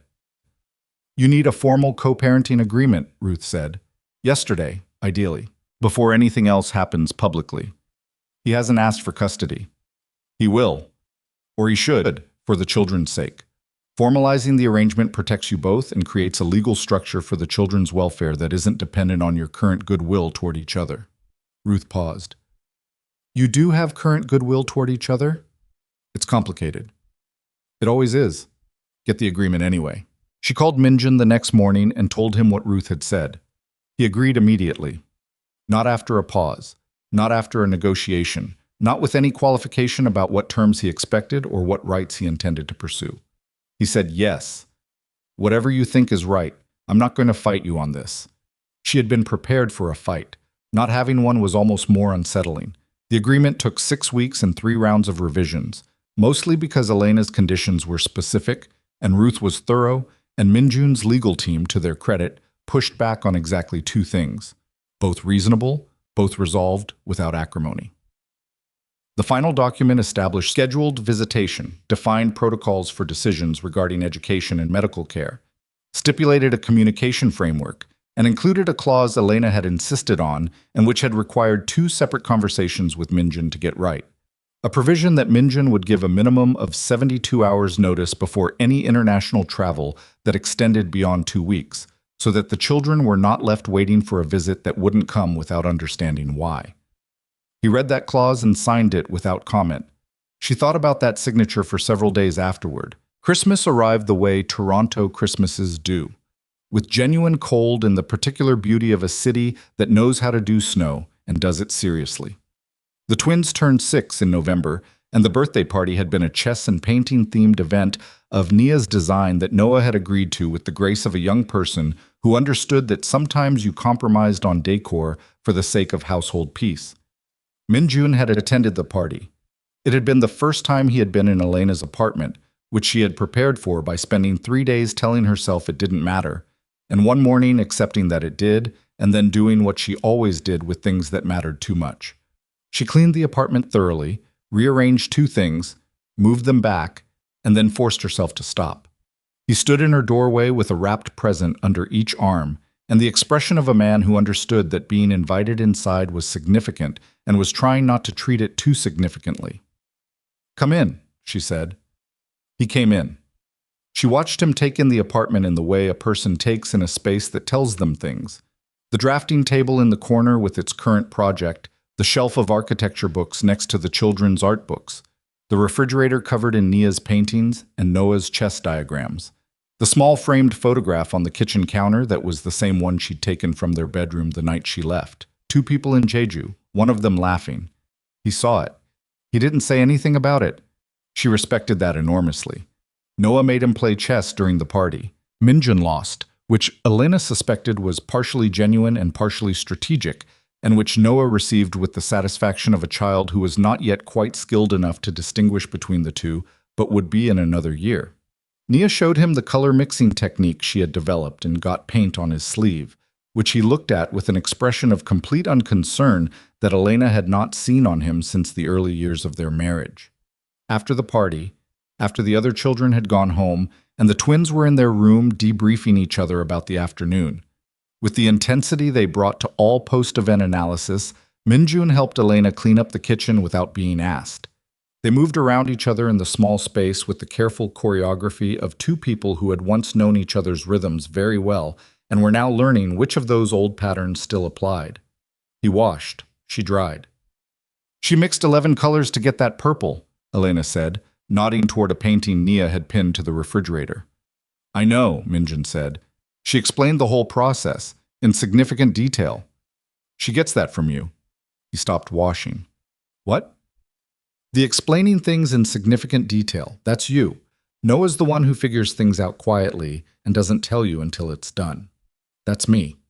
She set a bowl in the cabinet. "I noticed it early, and then I tried very hard not to notice it because it was inconvenient." He started washing again, slowly. "Thank you," he said, "for today. It was their birthday." "I know, thank you anyway." She put the last dish away. The kitchen was clean. They were standing in it, approximately 3 feet of linoleum between them, and the apartment was quiet in the particular way apartments go quiet after a party, that residual warmth of recent people and recent noise. "Minjun," she said. He looked at her. "I need you to understand something clearly," she said. "Not as a warning, just as a true thing." "Okay. What you've done this year," she said, "the Tuesdays, the science fair, the agreement, the statement, all of it, I see it. I have seen every piece of it, and it matters." She paused. "But I need you to do it without expecting anything from me that I haven't offered. The door is open for Noah and Nia. That door is going to stay open as long as you keep doing what you've been doing. But there's another door, and it's not open, and I need you to stop standing in front of it." He was very still. "I know," he said. "I know that. I want to make sure you do, because I have seen you looking at it." He looked down at the counter, then back up at her. "I look at it," he said. "I'm not going to pretend I don't, but I'm not asking for it, and I'm not going to." She nodded. "Okay," she said. He left 20 minutes later, both children hanging on his arms in the hallway, while Elena watched from the doorway, Nia demanding to know when he was coming back, Noah asking with studied casualness whether Minjun would be available for chess on Tuesday. He said goodbye to each of them with a care that was not performed. She had been watching long enough to know the difference. And then he looked at Elena once, briefly, at the threshold of her door. "Next Tuesday," he said. "Next Tuesday," she confirmed. The door closed. Spring arrived in March, and with it, a phone call from Dr. Daniel Carter.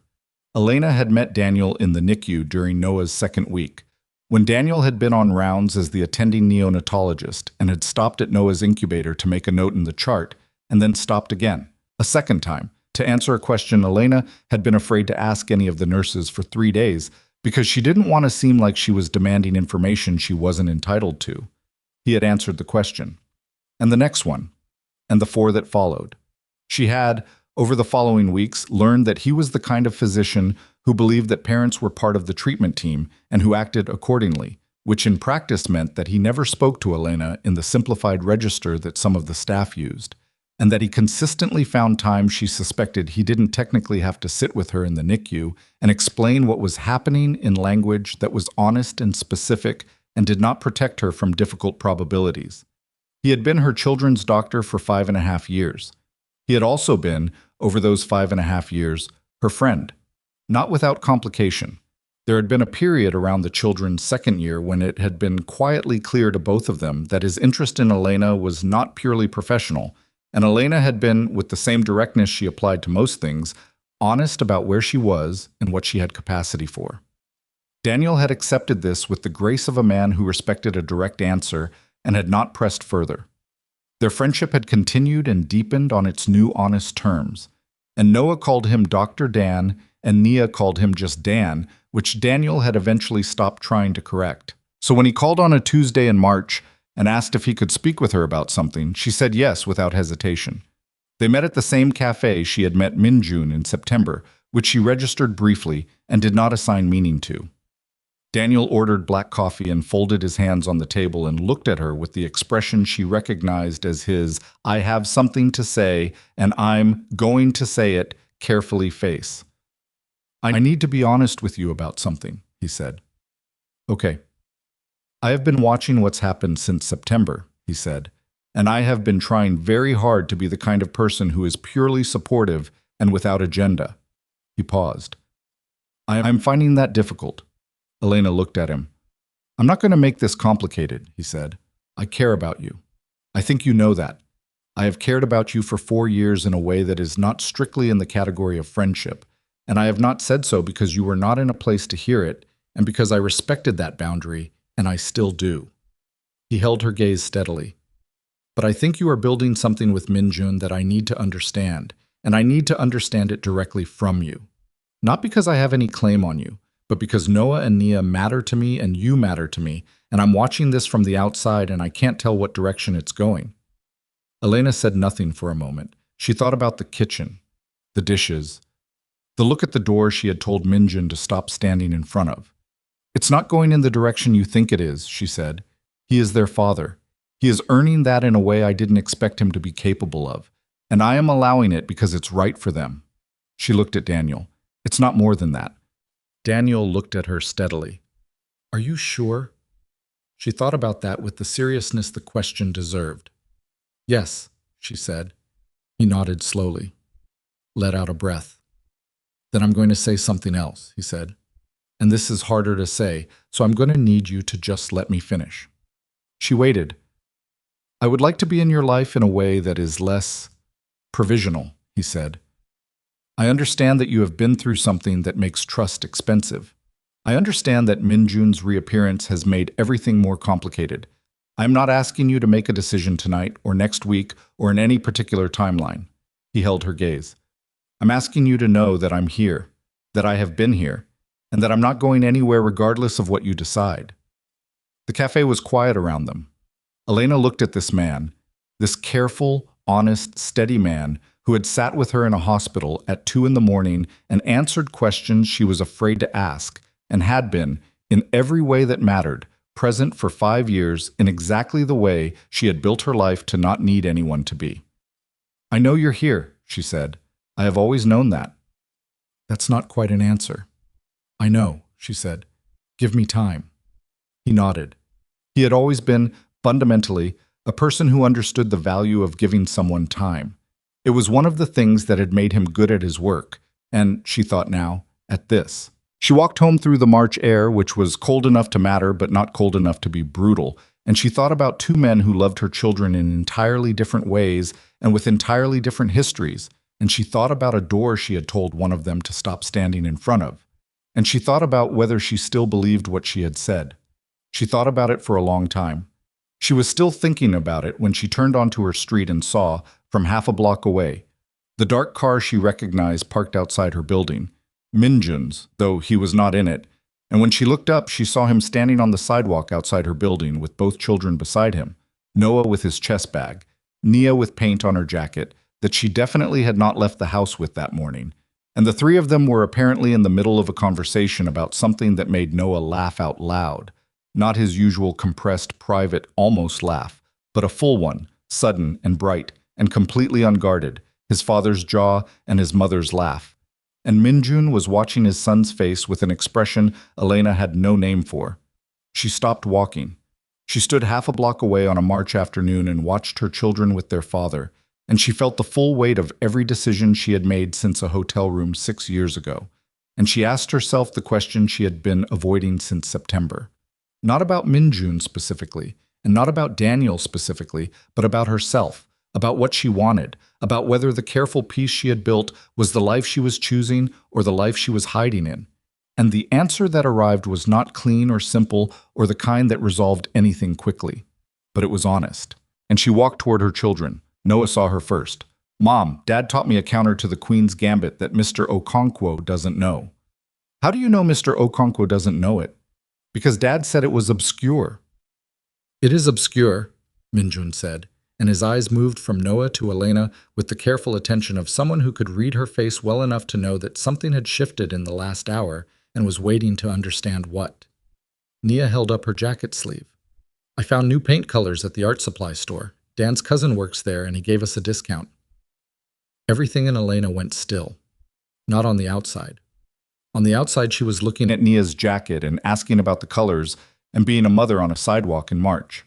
But on the inside, something had caught, like a thread snagging, and she understood with sudden and total clarity what Nia had just said and what it meant, and she looked at Minjun, and Minjun had gone very still.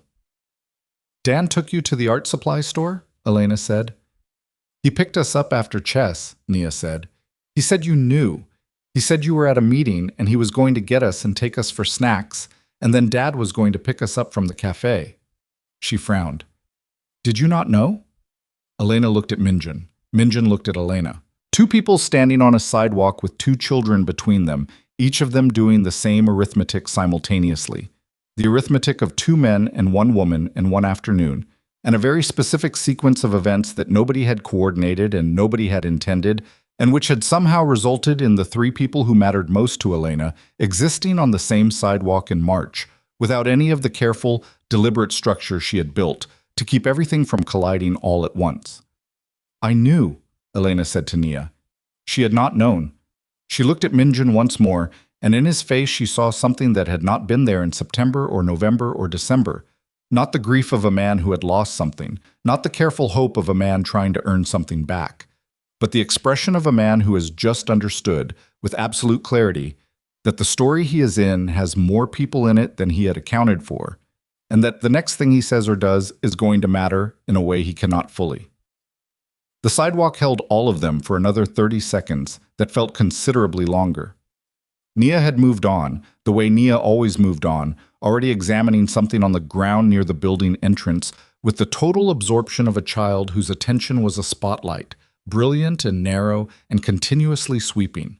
Noah had his chest bag on his shoulder and was watching his parents with the specific stillness that Elena recognized as his processing face, the face he made when the data coming in required more computation than usual. Minjun said quietly, so that only Elena could hear, "I didn't know he was picking them up." "I know," she said. Should I? Not here," she said. "Not in front of them." She called both children to her, checked Noah's bag for his water bottle, which he consistently forgot, zipped Nia's jacket against the cold, and sent them upstairs with her keys and the instruction to wash hands before touching anything. She watched them disappear through the building door. Then she turned back to Minjun. He was standing with his hands in his jacket pockets, and he looked like a man who had been running a very long distance and had just been told the finish line had moved. Not collapsed, not angry, just recalibrated in a way that had cost him something. "How long?" he said. "He's their doctor," she said. "He has been since the NICU. He became a friend over the years. That's the accurate description." "That's not what I asked." She looked at him. "I know what you asked, and the honest answer is that I don't know. He told me today that he cares about me. I told him I needed time." She paused. "That's where it is." Minjun absorbed this with his eyes on the pavement. She watched him do it, watched him take the information in and hold it, and not do any of the things that a lesser version of himself might have done, which she acknowledged silently, without letting it move her from where she was standing. "He's been good to them," Minjun said. It was not a question. "Yes." "To you too." "Yes." He looked up. His jaw was tight, but his eyes were clear, which she had learned to read as the combination that meant he was holding something difficult and intended to hold it correctly. "I'm not going to pretend that's easy to hear," he said. "But I understand it. 5 years is a long time to be alone, and he was here and I wasn't." He stopped. That's a consequence. I understand that it's a consequence. Minjun, I'm not asking for anything, he said. I told you I wasn't going to stand in front of that door, and I meant it. He looked at her steadily. I just need to know that whatever you decide, but about him, about anything, Noah and Nia are still part of my life. That's the only thing I can't. He stopped. That's the only thing. That's not in question, she said. That was never in question. Not since September. He nodded once. She looked at him for a moment in the March cold, this man who had been a disaster and had spent a year becoming something else. And she felt the specific sadness of being able to see someone clearly. All of it, the damage and the effort, and the genuine love that existed alongside both of them. And knowing that clarity and love were not always the same thing as a future. Go home, she said, not unkindly. Tuesday is chess. Tuesday, he said. He walked to his car. She watched him go the way she had watched him leave after the birthday party, and she thought about doors, and then she went inside to her children. She called Daniel that night after the kids were asleep. You didn't tell me you were picking them up, she said. A pause. I texted you. She checked her phone. There it was. A text from 2:15 when she had been in the cafe with him, her phone face down on the table, which she had not looked at before leaving. I didn't see it, she said. I know. I figured that out when Minjun's car was outside the building. He was quiet for a moment. I'm sorry. I should have confirmed. Yes, she said. You should have. Another silence. How is he? Daniel asked, and the way he said it, carefully, without edge, told her something about who he was that she already knew but needed to be reminded of. Minjun. She sat down on the couch in the dark living room, pulling her feet under her. He's handling it. He's better at handling difficult things than I expected him to be. That sounds like it surprised you. It did. It still does sometimes. Elena. Daniel's voice settled into something quieter. I meant what I said this afternoon. I'm not trying to pressure you into anything. I'm not competing with... I understand the situation is complicated.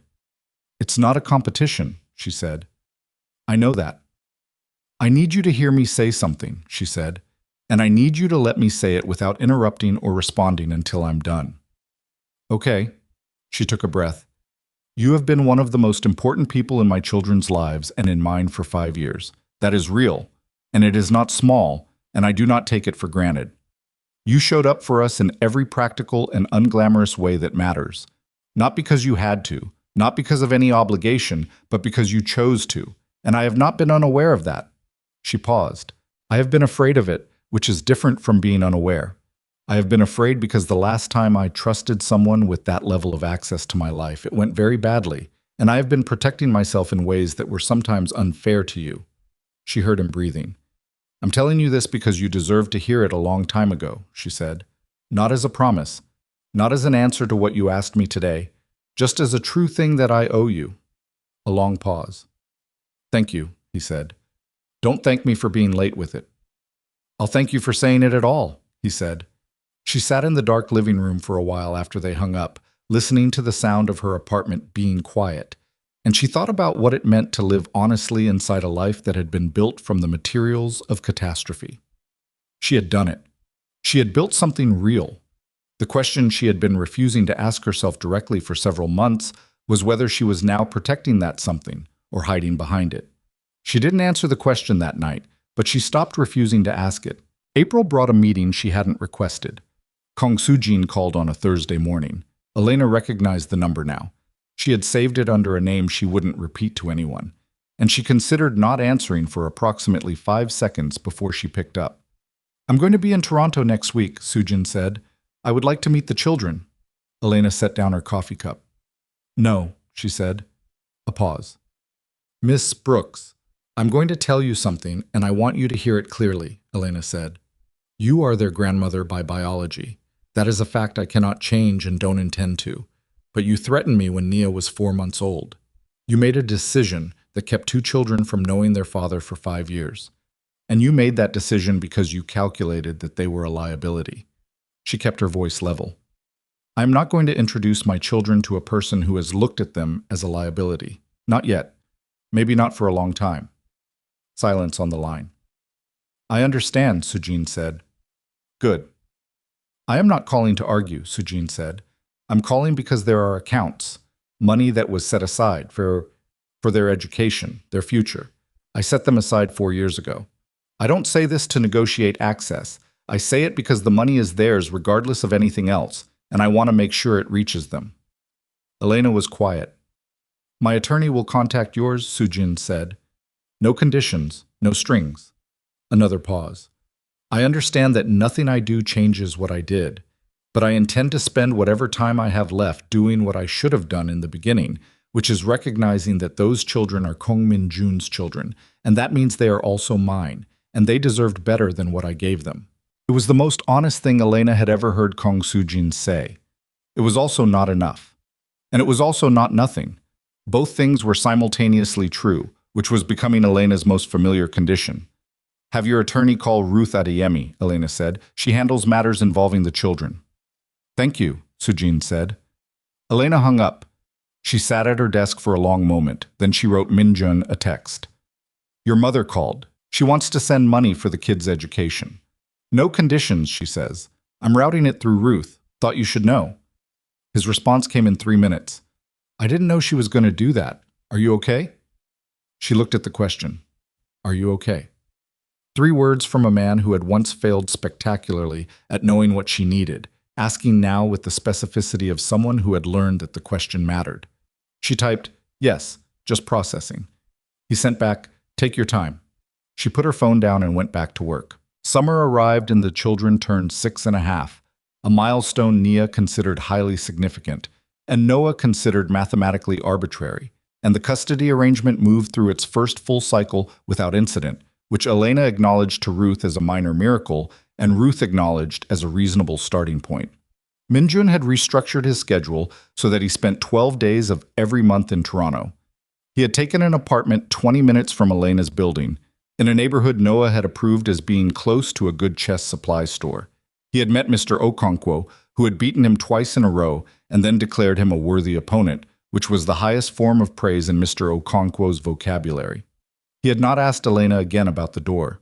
She had been watching for it, had been half braced for the moment when consistency would tip into expectation, when earned ground would begin to feel like claimed ground. It did not come. He showed up on Tuesdays and on his scheduled weekends and for school events and for the ordinary things she had told him would be required, and he did not push beyond what was offered, and she began, slowly, carefully, against every instinct she had cultivated for 6 years, to believe that this version of him was not a performance. It was harder to believe than she had expected. It was also, gradually and undeniably, true. The conversation with Noah happened on a Sunday afternoon in July. He was 7 now, which meant he was asking harder questions than he had at 6. The evolution of a mind that had always been precise and was now also becoming persistent. He came to find her while she was at the drafting table, which he knew better than to interrupt without reason, and he stood in the doorway with his hands in his pockets, a posture she recognized as his father's, and said, "Can I ask you something?" "Of course," she said. He came in and sat on the edge of the drafting stool she kept for visitors, and he folded his hands in his lap, and he said, "Why don't you and Dad like each other the regular way?" She set down her pencil. "What do you mean by the regular way?" she said. "Like, parents who are together. Emma's parents are together. Marcus's parents aren't together, but they still seem like they like each other that way. You and Dad are," he searched for the word, "different. What does different look like to you?" He thought about it with the seriousness of someone who had been thinking about it for a while before deciding to ask. "Like you're both being careful," he said. "Like you're both trying really hard not to do something." Elena looked at her son. 7 years old, 3.1 pounds at birth. 8 seconds of silence that had cost her something she still hadn't entirely gotten back. And now sitting on her drafting stool doing the thing he had always done, which was see the thing directly and name it without flinching. "Your dad and I hurt each other," she said, "a long time ago, before you were born. And sometimes when people hurt each other in certain ways, the feelings don't go away completely, even when the people involved have changed." "But you've both changed," Noah said. "Yes." "So why are the feelings still there?" "Because feelings don't move as fast as decisions," she said. "You can decide to be different. The feelings take longer to catch up." He considered this. "Are they catching up?" She looked at him for a long moment. "I don't know," she said. "Honestly." He nodded slowly, the nod of someone filing honest uncertainty in its proper category, separate from dishonesty and separate from reassurance. "Dan likes you the regular way," he said. "I know." "I like Dan," he said. "I also like Dad." He looked at her with those eyes that were his father's and her own combined into something entirely his own. "Is it okay that I like both of them?" "Very okay," she said. "It's more than okay. You're allowed to love as many people as show up and earn it. That's not a limited resource." He thought about that. Then he slid off the drafting stool and went back to whatever he had been doing, leaving Elena at her table with her pencil in her hand and the particular feeling that her 7-year-old had just asked her a question she needed to answer for herself. She went to the river on a Tuesday. Not the Humber. She had been to the Humber last autumn with a client site visit and had not been back since, had been avoiding it without entirely acknowledging to herself that she was avoiding it. She went to a different stretch of water, Etobicoke Creek, where there was a path she sometimes ran in the mornings when she got up early enough and the world was still quiet enough to be just her and the sound of water moving over rocks. She went alone, which was itself a choice, because both men had made themselves available in different ways that morning, and she had declined both. She sat on a bench above the water. She had the letter in her jacket pocket. Minjun's first letter, the one she'd kept for 7 months in a drawer under some architectural drawings, the one with his cramped handwriting and the 4 paragraphs and the final sentence about the pregnancy test in his desk drawer. She had taken it out that morning without knowing why and put it in her pocket, and now she was sitting above a creek in July, holding it in her hands. She read it one more time. Then she folded it carefully and held it. She thought about the hotel room, not with the scalding immediacy she had carried for years, but with the particular clarity of distance. She could see it now the way you see a country from a plane, the full geography of it, the rivers and the borders, and the way things that seemed enormous at ground level reveal their actual scale from above. The room, the shoes, the card, the 4 seconds she had stood in the doorway counting. She had been so certain in those 4 seconds of exactly one thing that she was going to survive it. Not because she wasn't devastated. She had been devastated. She had been destroyed in the specific way that only comes from loving someone completely and finding them insufficient at the exact moment it mattered most. But even standing in that doorway, even before she had decided to walk in and place the test and the shoes and the card, she had known she was going to survive it. That knowledge had been the only steady thing in the room. She had been right. She sat by the water and acknowledged that she had been right. And she acknowledged also that surviving something and being finished with it were not the same thing, and she had spent a long time treating them as though they were. She was not finished with it. She was also not destroyed by it. Both of these things could be true. She put the letter back in her pocket. She thought about Daniel. Daniel, who had been present for 5 years in all the unglamorous ways, who had sat with her in a hospital and answered questions she was afraid to ask, who had told her 3 months ago that he was not going anywhere and had demonstrated that claim with the consistency of someone who understood that demonstration was the only valid form of proof. She thought about what it felt like to be in the same room with him, the particular ease of it, the way their conversations moved without the weight of shared history that made every conversation with Minjun feel like it was happening on a foundation that needed constant maintenance. She thought about Minjun who had done the worst possible thing at the worst possible moment, and then spent years becoming a different man, not for her, not for any expectation of reward, but because Noah tilted his head at chess problems, and Nia had invented a color, and those 2 facts had apparently rearranged everything inside him that had previously been organized wrong. She thought about what she actually wanted, not what was fair, not what was practical, not what protected her most efficiently from future damage. What she actually wanted when she was honest with herself in the way she sometimes was at 5 in the morning on a run or sitting above a creek with a letter in her pocket. The answer that arrived was not dramatic. It was quiet and specific and slightly inconvenient, the way true answers often are. She called Daniel first. They met at the cafe that had become their cafe by habit, if not by decision. And she sat across from him, and he ordered his black coffee, and she ordered her tea, and he looked at her with the eyes of someone who had been reading her face for 5 years, and could already tell the general direction of what was coming. "Tell me," he said. "I love you," she said. in the way that is real and earned and not small. I want to say that first. He was very still. But, he said. Not but, she said. And I love you, and I am also telling you something else. She held his gaze steadily.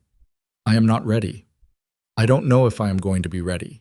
I have been trying to figure out for 3 months whether what I feel is the beginning of something or whether it is the specific and deep gratitude of a woman who was profoundly alone and you were profoundly present, and I cannot yet tell the difference. And you deserve someone who can tell the difference. He looked at his coffee cup, then at her.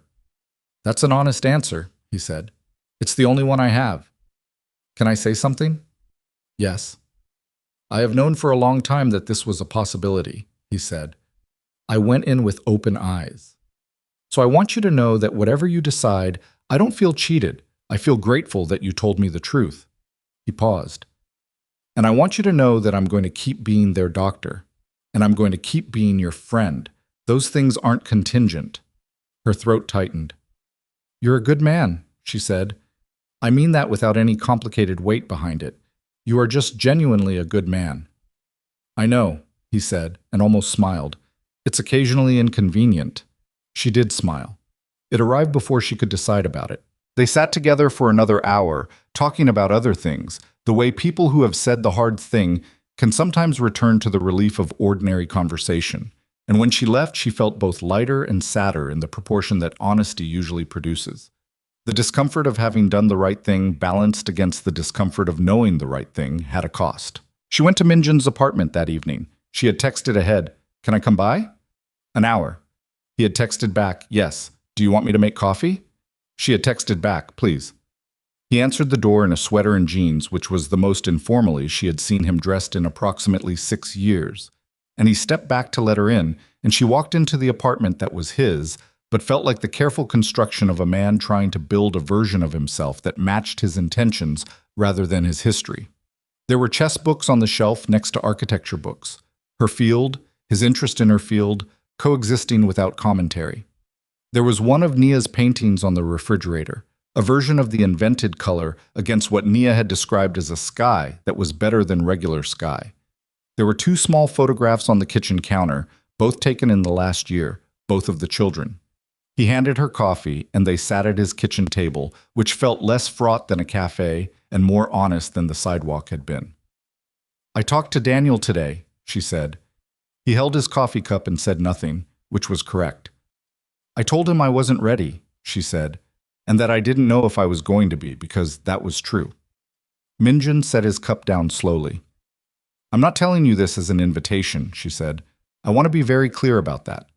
I'm telling you because you are the father of my children, and you have spent a year earning the right to know what is happening in my life at a certain level of honesty, and this is part of what is happening. Okay, he said. I'm also telling you because there is something I have been carrying that you deserve to know. She wrapped her hands around her cup. For 4 years, I believed you sent that letter.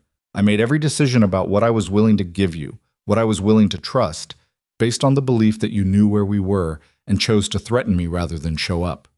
She looked at him. It was the hardest thing I held against you. Harder than the hotel room, in some ways, because the hotel room I could understand. People make catastrophic choices in moments of fear. I know that. I have made my own.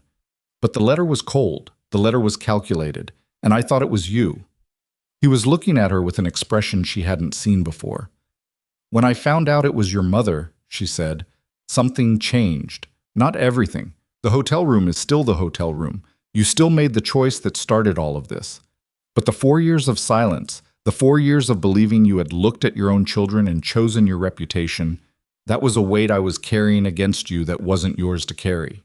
He pressed his hands flat against the table. I am not saying this changes what I'm able to offer, she said. I don't know what I'm able to offer. I am 37 years old, and I have 2 children and a business, and approximately 45% more emotional complexity than any one person should be asked to manage, and I am not in a place where I can promise you anything. She met his eyes. But I wanted you to know that I stopped being angry at the wrong thing. You deserve to know that. The apartment was quiet. Minjun looked at her for a long time. Then he said, I kept it. What? The pregnancy test. His voice was rough. I told you in the letter, I still have it. It's in my desk here. He stopped. I don't keep it to make myself feel bad. I keep it because it's the thing that reminds me most accurately of who I was and who I'm trying not to be anymore. He paused. I don't tell you that because I want you to feel something about it. I tell you because you just told me a true thing and I wanted to tell you one back. She looked at him. Okay, she said. They sat in his kitchen for another 40 minutes, talking about the children, Noah's new interest in a more complex opening variation, Nia's recent declaration that she intended to be both an artist and a scientist simultaneously, and saw no reason why this was considered ambitious. And it was the most ordinary conversation she had allowed herself to have with him, unguarded at the edges in a way their previous conversations had not been. And when she stood to leave, she felt the shape of it, the specific texture of being in a room with someone who knew all of the worst things about you and the best things, and had seen both versions operating in real time. At the door, she stopped. I don't know what this is, she said, what we are. I don't have a word for it. You don't need one tonight, he said. She looked at him.